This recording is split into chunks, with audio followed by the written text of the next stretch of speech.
सब तो वड्डा सवाल इस वेले जिहड़ा साडे सामने ये खड़ा हुंदा कि इलाज साडे कोल अजे भी कोई नहीं है, मौतां अजे भी हो रही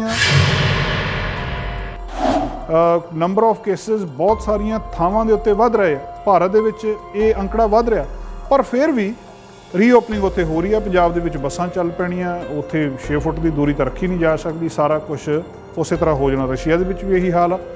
ये सारा कुछ की सी कि हुण डर चक्या गया लोगों का। अज तो थोड़ा चिर पहला अमेरिका के राष्ट्रपति ट्रंप होना ने कहा सी कि किते इलाज बीमारी नालों भैड़ा ना हो जाए, इस करके इनू सारे कुछ ना इकोनॉमी को खोल दो। लोगों ने बहुत सीरीयसली लिया, बड़ा मजाक उड़ाया, बड़ा कुछ कहा भी ये बहुत गलत हो रहा है, पर अल्टीमेटली सारा कुछ जा उधरले पासे ही रहा। अज कुछ खबर आ रही हैं कि नहीं जी, वो जोड़े इन्हों की सारी ट्रांसपोर्टेशन अथॉरिटी आ जां ये मंग कर रहे हैं, जो उन्होंने जोड़ा एक प्रपोज किया कि नहीं जी ये घट्टो घट्ट हवाई जहाज़ के विच सोशल डिस्टेंसिंग वाला रूल खत्म कर दो। बहुत सारा मसला है कि कोई किसी देश के विचों खबर आ जाती कि वैक्सीन जी तैयार हो गई, कोई कहते फलानी जगह के उत्ते ह्यूमनस के उत्ते दा सफल ट्रायल भी हो गया, किते पता लगता नहीं जी ये 1.5 साल तक हजे नहीं आनी, 2 साल भी लग सकते, हो सकता आनी ही नहीं। वायरस आया, वायरस ने बहुत सारी दुनिया को प्रभावित किया, एक बार सारा सिस्टम बंद हो गया, सारा कुछ हिल गया। उसदे तो बाद हुण हौली हौली सारा कुछ खुलना शुरू हो गया। वैक्सीन साडे कोल कोई नहीं है, फिर खुलना किदां शुरू हो गया। मन लिया कि कुछ देशों के घट रहा, कैनेडा के केसिस काफ़ी घट रहे हैं, BC के जिदा अज सिर्फ 2 केस आए हैं। मन लिया इत्थे खुलिया। इंडिया वर्गा देश, ब्राज़ील वर्गा देश, रशिया वर्गा देश जिथे इस वेले ये हजे वध रहा, मतलब इस वेले उत्थे खड़े ने जिथे 1.5 महीना पहला असी सीगे। उत्थे फिर रीओपनिंग दी गल्लां होई जांदियां कि कुछ ना कुछ खोल दो, खासकर रशिया दे विच। चैनल पंजाबी ते ग्लोबल पंजाब देख रहे दर्शकों का प्रोग्राम फ्रंट लाइन में बहुत बहुत स्वागत। दोस्तों हाज़र हाँ अज के इस प्रोग्राम में कुछ अपडेट्स, कुछ खबरां, बहुतियां जिहड़ियां खबरां ने कोविड-19 के नाल संबंधित ने, उहदे बारे गलबात करांगे। और डॉक्टर प्रगट सिंह पुरजी हुणी साडे नाल खास तौर पर अज जुड़नगे। हुण तो 15 मिनट बाद लंबी उन्हां दे नाल अज असीं गलबात करनी है, बहुत सारियां अपडेट्स उन्हां तो लैणीआं। दोस्तों कोविड-19 लंबा समा हो गया सानूं इहदे बारे गलबात करदे नूं, पर अजे तक स्पष्ट नहीं हो रहा कि असल दे विच है की। वायरस आया, वायरस ने बहुत सारी दुनिया को प्रभावित किया, एक बार सारा सिस्टम बंद हो गया, सारा कुछ हिल गया। उसदे तो बाद हुण हौली हौली सारा कुछ खुलना शुरू हो गया। वैक्सीन साडे कोल कोई नहीं है, फिर खुलना किदां शुरू हो गया। मन लिया कि कुछ देशों के घट रहा, कैनेडा के केसिस काफ़ी घट रहे हैं, BC के जिदा अज सिर्फ 2 केस आए हैं। मन लिया इत्थे खुलिया। इंडिया वर्गा देश, ब्राज़ील वर्गा देश, रशिया वर्गा देश जिथे इस वेले ये हजे वध रहा, मतलब इस वेले उत्थे खड़े ने जिथे 1.5 महीना पहला असी सीगे। उत्थे फिर रीओपनिंग दी गल्लां होई जांदियां कि कुछ ना कुछ खोल दो, खासकर रशिया दे विच। ये सारा माजरा की है, ये पिछे थ्योरी की आ कि ये सचमुच खतरनाक वायरस आ। दुनिया दे विच इन्नियां मौतां होईयां, 3,24,000 के करीब लोग जान गवा बैठे इस वायरस दे नाल। की वो सारियां इस वायरस करके मौतां सी जां उहदे विच होर अंकड़ा भी शामिल सी? ये सारा कुछ पिछले लंबे समय तो होया की है। सब तो वड्डा सवाल इस वेले जिहड़ा साडे सामने ये खड़ा हुंदा कि इलाज साडे कोल अजे भी कोई नहीं है, मौतां अजे भी हो रही। मैं थोड़े नाल अगे जाके अंकड़े साझे करदा। नंबर ऑफ केसिस बहुत सारिया थावां दे उत्ते वध रहे हैं। भारत दे विच ये अंकड़ा वध रहा, पर फिर भी रीओपनिंग उत्थे हो रही है। पंजाब दे विच बसां चल पैणियां, उत्थे 6 फुट की दूरी तो रखी नहीं जा सकती। सारा कुछ उस तरह हो जाना। रशिया दे विच भी यही हाल आ। ये सारा कुछ की सी कि हुण डर चक्या गया लोगों का। अज तो थोड़ा चिर पहला अमेरिका के राष्ट्रपति ट्रंप होना ने कहा सी कि किते इलाज बीमारी नालों भैड़ा ना हो जाए, इस करके इनू सारे कुछ ना इकोनॉमी को खोल दो। लोगों ने बहुत सीरीयसली लिया, बड़ा मजाक उड़ाया, बड़ा कुछ कहा भी ये बहुत गलत हो रहा है, पर अल्टीमेटली सारा कुछ जा उधरले पासे ही रहा। हुण भी सारा कुछ उस तरह सोशल डिस्टेंसिंग के नाल सारा कुछ हैगा। एक पासे लोग कह रहे हैं कि सोशल डिस्टेंस रखना चाहिए। थोड़े दिन पहले ही तुहाडे नाल मैं खबर साझी की थी बहुत विस्तार दे विच कि फ्यूचर दीयां एयरलाइनस किदां दीयां होणीआं, उहदे विच एयर ट्रैवल किदां दा होना। असीं उहदे तो थोड़ा चिर पहलां तुहाडे नाल ये गल साझी कीती सी कि दसंबर तक जिहड़ा इंटरनैशनल ट्रैवल आ वो नहीं होऊगा, जनवरी तक भी गल जा सकदी है। हुण पिछले थोड़े दिनों तो खबरां आ रहीआं भी वो कहंदे सी जुलाई 'ਚ शुरू कर देना, हो सकदा जून के आखिर 'ਚ शुरू कर दईए। पिछले हफ्ते ही तुहाडे नाल मैं ये गलबात साझी कीती सी बहुत डिटेल दे विच कि जिहड़ा किसी ना किसी तरह ਜਿਹੜਾ ਅੰਤਰਰਾਸ਼ਟਰੀ ਸਫ਼ਰ ਹੋਣਾ, ਹਵਾਈ ਸਫ਼ਰ ਹੋਣਾ, ਇਹ ਕਿੱਦਾਂ ਦਾ ਹੋਣਾ, ਇਹਦੇ ਵਿੱਚ ਕਿਹੜੀਆਂ ਗੱਲਾਂ ਦਾ ਖਿਆਲ ਰੱਖਿਆ ਜਾਣਾ। ਅਸੀਂ ਗੱਲ ਕਰਦੇ ਸੀ ਕਿ ਜਹਾਜ਼ਾਂ ਦੇ ਵਿੱਚੋਂ ਵਿਚਕਾਰਲੀ ਸੀਟ ਜਿਹੜੀ ਆ ਉਹ ਕੱਢ ਦਿੱਤੀ ਜਾਊਗੀ, ਜਾਂ ਕਿਹਾ ਜਾ ਰਿਹਾ ਕਿ ਉਹਨੂੰ ਪਿੱਛੇ ਨੂੰ ਉਹਦਾ ਮੂੰਹ ਕਰ ਦਿੱਤਾ ਜਾਊਗਾ ਤੇ ਤਾਂ ਕਿ ਜਿਹੜਾ ਉਹਦਾ ਇਫੈਕਟ ਇੱਕ ਦੂਜੇ ਦੇ ਉੱਤੇ ਨਾ ਹੋਵੇ, ਜਾਂ ਇਹ ਕਿਹਾ ਜਾ ਰਿਹਾ ਸੀ ਕਿ ਇਹ ਬਹੁਤ ਮਹਿੰਗਾ ਹੋ ਜਾਣਾ ਹਵਾਈ ਸਫ਼ਰ ਵਗੈਰਾ ਵਗੈਰਾ। ਅੱਜ ਕੁਝ ਖਬਰਾਂ ਆ ਰਹੀਆਂ ਕਿ ਨਹੀਂ ਜੀ, ਉਹ ਜਿਹੜੇ ਇਹਨਾਂ ਦੀ ਸਾਰੀ ਟਰਾਂਸਪੋਰਟੇਸ਼ਨ ਅਥਾਰਟੀ ਆ, ਜਾਂ ਇਹ ਮੰਗ ਕਰ ਰਹੇ ਆ, ਜਾਂ ਉਹਨਾਂ ਨੇ ਜਿਹੜਾ ਇੱਕ ਪ੍ਰਪੋਜ਼ ਕੀਤਾ ਆ ਕਿ ਨਹੀਂ ਜੀ, ਇਹ ਘੱਟੋ ਘੱਟ ਹਵਾਈ ਜਹਾਜ਼ ਦੇ ਵਿੱਚ ਸੋਸ਼ਲ ਡਿਸਟੈਂਸਿੰਗ ਵਾਲਾ ਰੂਲ ਖਤਮ ਕਰ ਦਿਓ, ਵੀ ਉਹਦੇ ਤੋਂ ਬਿਨਾਂ ਸਰਵਾਈਵ ਨਹੀਂ ਕਰ ਸਕਦੇ। ਜੇ ਉਹ ਰੂਲ ਰੱਖ ਕੇ ਚੱਲਦੇ ਆ ਕਿ ਉਹਦੇ ਤੋਂ ਬਿਨਾਂ ਸਾਨੂੰ ਸਾਰਾ ਕੁਝ ਰੀਓਪਨ ਕਰਨ ਦਿੱਤਾ ਜਾਵੇ। ਸੋ ਕਹਿਣ ਦਾ ਮਤਲਬ ਕੀ ਆ ਕਿ ਜਿਹੜੀਆਂ ਬਹੁਤ ਸਾਰੀਆਂ ਗੱਲਾਂ ਪਹਿਲਾਂ ਹੋਰ ਤਰ੍ਹਾਂ ਲੱਗਦੀਆਂ ਸੀ, ਅੱਜ ਉਹਨਾਂ ਦੇ ਰੁੱਖ ਬਦਲੇ ਆ। ਇਸੇ ਤਰ੍ਹਾਂ ਵੈਕਸੀਨ ਦਾ ਮਸਲਾ ਹੈ, ਡਾਕਟਰ ਪ੍ਰਗਟ ਸਿੰਘ ਭੁਰਜੀ ਆਉਣਗੇ, ਉਹਨਾਂ ਕੋਲੋਂ ਆਪਾਂ ਜਾਣਾਂਗੇ। ਬਹੁਤ ਸਾਰਾ ਮਸਲਾ ਹੈ ਕਿ ਕੋਈ ਕਿਸੇ ਦੇਸ਼ ਦੇ ਵਿੱਚੋਂ ਖਬਰ ਆ ਜਾਂਦੀ ਕਿ ਵੈਕਸੀਨ ਜੀ ਤਿਆਰ ਹੋ ਗਈ, ਕੋਈ ਕਹਿੰਦੇ ਫਲਾਣੀ ਜਗ੍ਹਾ ਦੇ ਉੱਤੇ ਹਿਊਮਨਸ ਦੇ ਉੱਤੇ ਇਹਦਾ ਸਫਲ ਟਰਾਇਲ ਵੀ ਹੋ ਗਿਆ, ਕਿਤੇ ਪਤਾ ਲੱਗਦਾ ਨਹੀਂ ਜੀ ਇਹ 1.5 ਸਾਲ ਤੱਕ ਹਜੇ ਨਹੀਂ ਆਉਣੀ, 2 ਸਾਲ ਵੀ ਲੱਗ ਸਕਦੇ, ਹੋ ਸਕਦਾ ਆਉਣੀ ਨਹੀਂ। ਇਹ ਸਾਰਾ ਰੌਲਾ ਰੱਪਾ ਜਿਹਾ ਹੈ ਕੀ, ਇਹਦੇ ਪਿੱਛੇ ਕੀ ਆ? ਇਹਦੇ ਪਿੱਛੇ ਹੀ ਜਿਹੜਾ ਇੱਕ ਵੱਡਾ ਜਿਹੜਾ ਰੌਲਾ ਚੀਨ, WHO ਤੇ ਅਮਰੀਕਾ ਦਾ ਆ, ਉਹ ਵੀ ਨਾਲ ਨਾਲ ਚੱਲ ਰਿਹਾ। ਅਮਰੀਕਾ ਦੇ ਵਿੱਚ ਨਵੰਬਰ ਦੇ ਵਿੱਚ ਇਲੈਕਸ਼ਨ ਵੀ ਆ, ਉਹ ਪੋਲੀਟਿਕਸ ਵੀ ਨਾਲ ਨਾਲ ਚੱਲ ਰਹੀ ਆ। ਸੋ ਬਹੁਤ ਕੁਝ ਹੋ ਰਿਹਾ। ਇਹਦੇ ਤੋਂ ਪਹਿਲਾਂ ਕਿ ਅਸੀਂ ਗੱਲਬਾਤ ਅੱਗੇ ਤੋਰੀਏ, ਇੱਥੇ ਅਸੀਂ ਇਹ ਦੇਖਣਾ ਚਾਹੁੰਦੇ ਹਾਂ ਕਿ ਇਹ ਓਵਰਆਲ ਵਿਸ਼ਵ ਦੇ ਵਿੱਚ ਇਹ ਨੰਬਰ ਆਫ ਕੇਸਿਸ ਵਧੇ ਆ, ਘਟੇ ਆ, ਕਿੱਥੇ ਕਾਬੂ ਆਏ ਆ, ਔਰ 4-5 ਦੇਸ਼ਾਂ ਨੂੰ ਆਪਾਂ ਅੱਜ ਡਿਸਕਸ ਕਰਾਂਗੇ। ਅਮਰੀਕਾ, ਚਾਈਨਾ ਨੂੰ ਤਾਂ ਚਲੋ ਉੱਥੇ ਤਾਂ ਸਾਰਾ ਕੁਝ ਜਿਹੜਾ ਠੀਕ ਠਾਕ ਹੋ ਗਿਆ। America, Canada, India, Brazil, Russia, ਇਹਨਾਂ ਦੇਸ਼ਾਂ ਦੇ ਵਿੱਚ ਦੇਖਣ ਵਾਲੀ ਗੱਲ ਇਹ ਆ ਕਿ ਅਮਰੀਕਾ ਦੇ ਵਿੱਚ ਨੰਬਰ ਆਫ ਕੇਸਿਸ ਜਿਹੜੇ ਆ ਉਹ ਵੱਧ ਰਹੇ ਆ ਜਾਂ ਘਟ ਰਹੇ ਆ। ਉੱਥੇ ਬਹੁਤ ਸਾਰੀਆਂ ਸਟੇਟਸ ਇਹਨੂੰ ਦੁਬਾਰਾ ਸਾਰਾ ਕੁਝ ਇਕੋਨਮੀ ਨੂੰ ਓਪਨ ਕਰ ਰਹੀਆਂ ਨੇ। ਇਹਦੇ ਪਿੱਛੇ ਰੌਲਾ ਰੱਪਾ ਕੀ ਆ? ਪੂਰੇ ਦੁਨੀਆ ਦੇ ਵਿੱਚ ਜਦੋਂ ਤੁਸੀਂ ਦੇਖਦੇ ਆ ਤਾਂ ਇਸ ਵੇਲੇ 5 ਮਿਲੀਅਨ ਦੇ ਕਰੀਬ ਲੋਕ ਇਹਦੇ ਨਾਲ ਇਨਫੈਕਟਡ ਹੋ ਚੁੱਕੇ ਨੇ। 49,82,300 ਦੇ ਕਰੀਬ ਇਨਫੈਕਸ਼ਨ ਦੁਨੀਆ ਦੇ ਵਿੱਚ ਹੋਈਆਂ ਨੇ, ਬਹੁਤ ਵੱਡਾ ਨੰਬਰ। ਔਰ ਟੋਟਲ ਜਿਹੜੀਆਂ 3,24,000 ਦੇ ਕਰੀਬ ਮੌਤਾਂ ਹੋਈਆਂ ਨੇ। ਬਹੁਤ ਸਾਰੇ ਲੋਕ ਰਿਕਵਰ ਵੀ ਹੋਏ ਨੇ ਬਿਨਾਂ ਸ਼ੱਕ ਇਹਦੇ ਤੋਂ। ਸਭ ਤੋਂ ਪਹਿਲਾਂ ਅਸੀਂ ਇਹ ਦੇਖਦੇ ਹਾਂ ਕਿ USA ਦੇ ਵਿੱਚ ਹੁਣ ਇਕੋਨਮੀ ਖੁੱਲ੍ਹ ਰਹੀ ਆ, ਕੀ ਉੱਥੇ ਦੀ ਸਥਿਤੀ ਕੀ ਆ? USA ਦੀ ਤੁਸੀਂ ਮੇਰੇ ਪਿੱਛੇ ਗ੍ਰਾਫ ਦੇਖ ਰਹੇ ਹੋ USA ਦਾ, ਜਿਹੜਾ ਕਿਸ ਤਰ੍ਹਾਂ ਇਹ ਗ੍ਰਾਫ ਦੱਸਦਾ ਕਿ ਇੱਥੋਂ ਸ਼ੁਰੂ ਹੋਇਆ ਪਰ ਇਹ ਉੱਤੇ ਥੱਲੇ ਜਾ ਰਿਹਾ, ਬਿਲਕੁਲ ਥੱਲੇ ਨਹੀਂ ਆਇਆ। ਇੱਧਰਲੇ ਪਾਸੇ ਤੁਸੀਂ ਦੇਖ ਰਹੇ ਹੋ ਕਿ ਜਿਹੜਾ ਇਹ ਗ੍ਰਾਫ ਆ ਇਹ ਬਿਲਕੁਲ ਥੱਲੇ ਨਹੀਂ ਆਇਆ, ਥੋੜ੍ਹਾ ਜਿਹਾ ਇੱਦਾਂ ਜਾ ਰਿਹਾ। ਇਹਦਾ ਮਤਲਬ ਕੀ ਆ? ਇਸ ਵੇਲੇ US ਦੇ ਵਿੱਚ 15 ਲੱਖ ਦੇ ਕਰੀਬ ਜਿਹੜੇ ਟੋਟਲ ਕੇਸਿਸ ਨੇ, 90,000 ਨੂੰ ਉਹ ਕ੍ਰੋਸ ਕਰ ਚੁੱਕੀ ਆ ਉਹਨਾਂ ਦੀ ਡੈਥ, 93,000 ਕੁਛ ਮੌਤਾਂ ਹੋ ਚੁੱਕੀਆਂ ਨੇ। ਹੁਣ ਅਸੀਂ ਦੇਖਦੇ ਹਾਂ ਕਿ ਅਸਲ ਦੇ ਵਿੱਚ ਇੱਕ ਘਟੇ ਆ, ਇੱਕ ਵਧੇ ਆ। ਅੱਜ ਮੰਨ ਲਓ ਅਸੀਂ ਅੱਜ ਤੋਂ ਬਿਲਕੁਲ 1 ਮਹੀਨਾ ਪਹਿਲਾਂ ਚਲੇ ਜਾਂਦੇ ਹਾਂ, 19 ਅਪ੍ਰੈਲ ਨੂੰ ਅਮਰੀਕਾ ਦੇ ਵਿੱਚ, US ਦੇ ਵਿੱਚ ਇੱਕ ਦਿਨ ਦੇ ਵਿੱਚ 26,113 ਕੇਸ ਆਏ ਸੀ 19 ਅਪ੍ਰੈਲ ਨੂੰ। ਉਹਦੇ ਤੋਂ ਬਾਅਦ ਅੱਜ ਅਸੀਂ ਦੇਖਦੇ ਹਾਂ ਜਦੋਂ ਕੱਲ੍ਹ 18 ਮਈ ਨੂੰ, 1 ਮਹੀਨੇ ਬਾਅਦ 22,630 ਕੇਸ ਆਏ ਨੇ। ਸੋ ਮਹੀਨਾ ਪਹਿਲਾਂ ਉੱਥੇ ਲਗਭਗ ਇੰਨੇ ਕੀ ਕੇਸ ਆ ਰਹੇ ਸੀ, 26,000 ਦੇ ਕਰੀਬ ਕੇਸ, 25,000, 20,000। ਅੱਜ ਜਦੋਂ ਅਸੀਂ ਦੇਖ ਰਹੇ ਹਾਂ ਤਾਂ ਕੱਲ੍ਹ ਜਿਹੜੇ ਸਾਡੇ ਕੋਲ ਕੇਸਿਸ ਨੇ ਉਹ 22,000। ਸੋ ਇਹਦਾ ਮਤਲਬ ਕੀ ਆ ਕਿ ਅਮਰੀਕਾ ਦੇ ਵਿੱਚ ਇਹ ਵਾਇਰਸ ਅਜੇ ਕਾਬੂ ਵਿੱਚ ਨਹੀਂ ਆਇਆ। ਜਦੋਂ ਰੀਓਪਨਿੰਗ ਦੀ ਗੱਲ ਹੋ ਰਹੀ ਆ ਤਾਂ ਸਥਿਤੀ 1 ਮਹੀਨਾ ਪਹਿਲਾਂ ਵਾਲੀ ਆ। ਹੁਣ ਇਹਦੇ ਵਿਚਲੀ ਗੱਲ ਕੀ ਆ ਕਿ ਅਸਲ ਦੇ ਵਿੱਚ ਹੋਇਆ ਕੀ ਆ? ਇਹ ਕਿਉਂ ਰੀਓਪਨਿੰਗ ਦੀਆਂ ਗੱਲਾਂ ਹੋ ਰਹੀਆਂ, ਜਾਂ ਕਿਉਂ ਅਸੀਂ ਥੋੜ੍ਹੇ ਜਿਹੇ ਕੌਨਫੀਡੈਂਟ ਹੋ ਗਏ ਹਾਂ ਕਿ ਹੁਣ ਥੋੜ੍ਹੀ ਜਿਹੀ ਸਥਿਤੀ ਠੀਕ ਆ? ਉਹਦੇ ਲਈ ਸਾਨੂੰ ਨਿਊਯਾਰਕ ਜਾਣਾ ਪਊਗਾ। ਨਿਊਯਾਰਕ ਦੀ ਸਥਿਤੀ ਤੁਸੀਂ ਦੇਖੋ ਕਿ ਉੱਥੇ 3,62,000 ਦੇ ਕਰੀਬ ਜਿਹੜੇ ਟੋਟਲ ਇਨਫੈਕਸ਼ਨ ਸੀਗੀਆਂ, ਵੱਡੀ ਪੱਧਰ ਦੇ ਉੱਤੇ ਮੌਤਾਂ ਵੀ ਹੋਈਆਂ, 28,000 ਦੇ ਕਰੀਬ ਮੌਤ ਹੋਈ ਆ।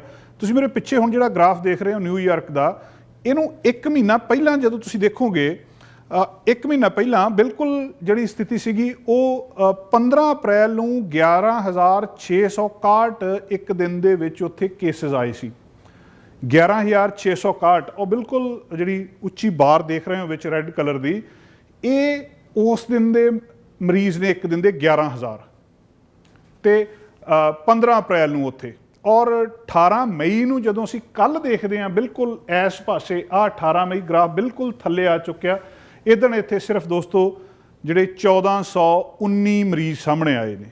ਸੋ ਨਿਊਯਾਰਕ ਦੇ ਵਿੱਚ ਬਹੁਤ ਹੱਦ ਤੱਕ ਕਾਬੂ ਕੀਤਾ ਗਿਆ, ਕਿੱਥੇ 11,000 ਮਰੀਜ਼ ਇੱਕ ਦਿਨ ਦੇ ਵਿੱਚ ਆਉਣੇ ਤੇ ਕਿੱਥੇ 1400 ਮਰੀਜ਼ ਆਉਣੇ। ਸੋ ਨਿਊਯਾਰਕ ਦੇ ਵਿੱਚ ਕਾਬੂ ਹੋਇਆ। US ਦਾ ਨੰਬਰ ਉੱਥੇ ਹੀ ਕਿਉਂ ਆ ਜੇ 26,000 ਇੱਕ ਮਹੀਨਾ ਪਹਿਲਾਂ ਸੀ ਤੇ 22,000 ਅੱਜ ਕਿਉਂ ਆ? ਇਹਦਾ ਕਾਰਨ ਇਹ ਆ ਕਿ ਇਹ ਬਾਕੀ ਸਟੇਟਸ ਦੇ ਵਿੱਚ ਫੈਲਿਆ ਵਾਇਰਸ।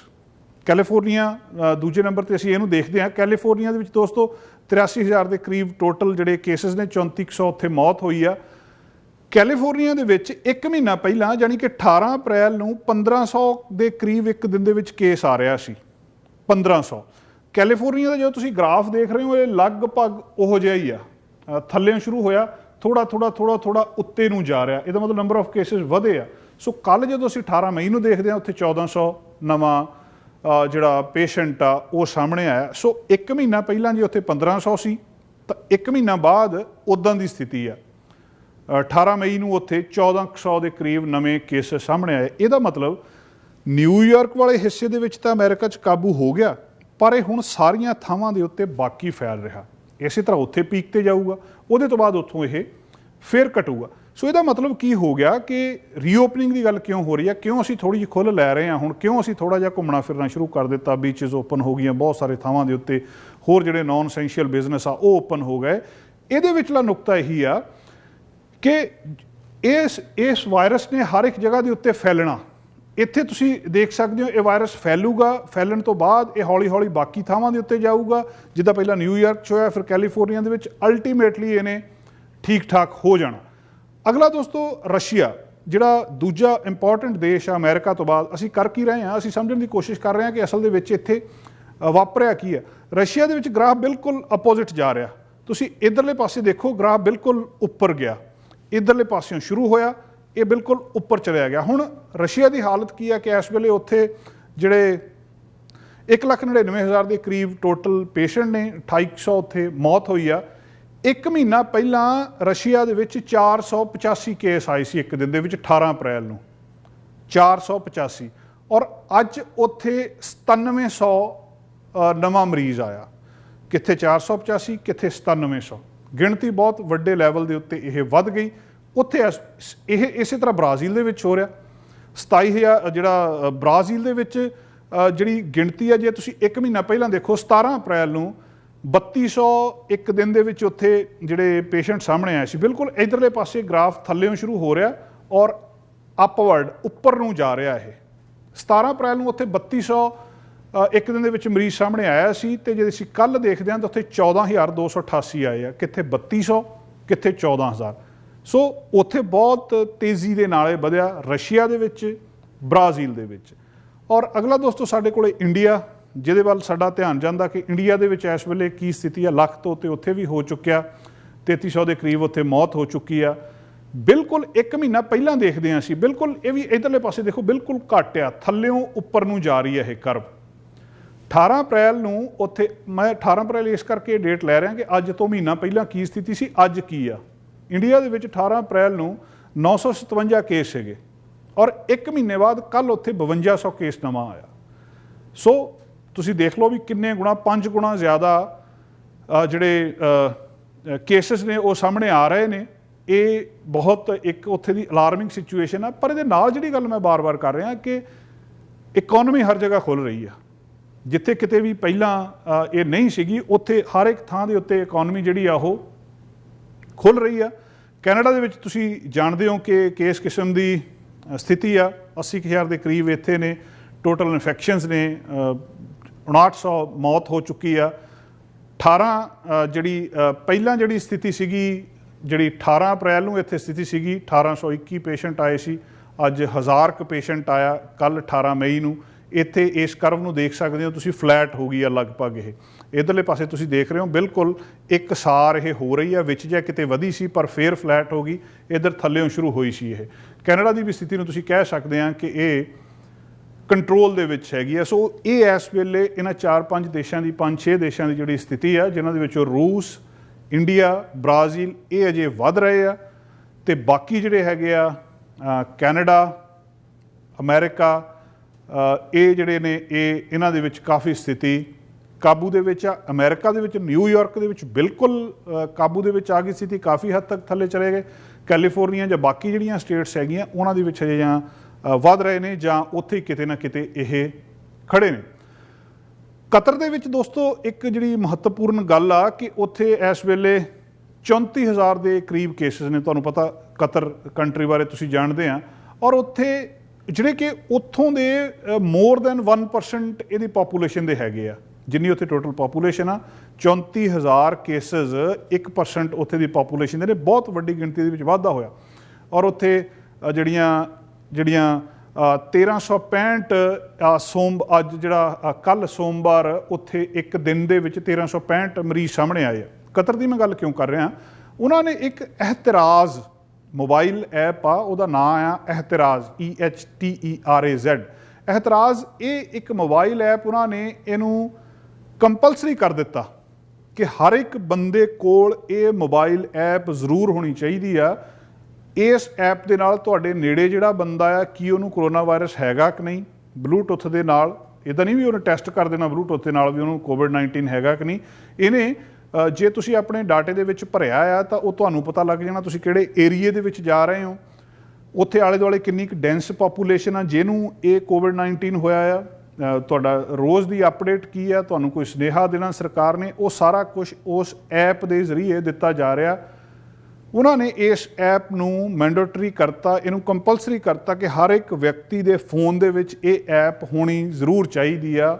ਕਤਰ ਦੇ ਵਿੱਚ ਤੁਹਾਨੂੰ ਪਤਾ ਭਾਰਤ ਦੇ ਵਿੱਚ ਜਿਹੜੀ ਉਹ ਇੱਕ ਐਪ ਸੀਗੀ ਉਹ ਵੀ ਕਾਫੀ ਪਾਪੂਲਰ ਆ, ਉਹ ਵੀ ਕਾਫੀ ਲੋਕਾਂ ਨੇ, ਔਰ ਜਿਹਨੇ ਵਰਲਡ ਰਿਕਾਰਡ ਤੋੜ ਦਿੱਤਾ ਡਾਊਨਲੋਡ ਕਰਨ ਦੇ ਵਿੱਚ, ਆਰੋਗਿਆ ਸੇਤੂ ਐਪ ਆ, ਉਸੇ ਤਰ੍ਹਾਂ ਦੀ ਕਤਰ ਦੇ ਵਿੱਚ ਆ। ਸੋ ਇਹ ਵੀ ਇੱਕ ਟ੍ਰੈਂਡ ਜਿਹੜਾ ਚੱਲ ਰਿਹਾ ਦੁਨੀਆ ਦੇ ਵਿੱਚ ਕਿ ਮੋਬਾਈਲ ਨੂੰ ਵਰਤਿਆ ਜਾ ਰਿਹਾ ਇੱਕ ਚੰਗੇ ਟੂਲ ਜਿਹਦੇ ਨਾਲ ਇਹ ਸਾਰੀ ਸਥਿਤੀ ਤੋਂ ਦੇਖਿਆ ਜਾ ਸਕਦਾ। ਤੁਸੀਂ ਇਹ ਜਿਹੜੀ ਇਹਤਰਾਜ਼ ਐਪ ਆ ਪਿੱਛੇ ਦੇਖ ਰਹੇ ਹੋ, ਇਹ ਮੋਬਾਈਲ ਦੇ ਵਿੱਚ ਸਾਰਾ ਡਾਟਾ ਇਹਦੇ ਨਾਲ ਆ ਜਾਂਦਾ। ਤੁਸੀਂ ਕਿਹਨੂੰ ਤੁਹਾਡੇ ਨੇੜੇ ਵਾਇਰਸ ਹੋਇਆ, ਕਿਹਨੂੰ ਨਹੀਂ ਹੋਇਆ, ਕਿਹਦੇ ਕੋਲੇ ਹੋ ਕੇ ਹਟ ਗਿਆ, ਕਿਹਨੂੰ ਕਿਹੜਾ ਪਿਛਲੇ ਦਿਨਾਂ ਦੇ ਵਿੱਚ ਬਾਹਰਲੇ ਦੇਸ਼ 'ਚੋਂ ਆਇਆ, ਉਹ ਸਾਰਾ ਕੁਝ ਤੁਹਾਡੇ ਫੋਨ ਦੇ ਉੱਤੇ ਉਸੇ ਵੇਲੇ ਅਲਰਟ ਆ ਜਾਂਦਾ। ਜਦੋਂ ਤੁਸੀਂ ਕਿਸੇ ਵੀ ਬੰਦੇ ਦੇ ਨੇੜੇ ਜਾਂਦੇ ਹੋ ਤੁਹਾਡੇ ਫੋਨ ਦਾ ਬਲੂਟੁੱਥ ਔਨ ਹੋਣਾ ਚਾਹੀਦਾ।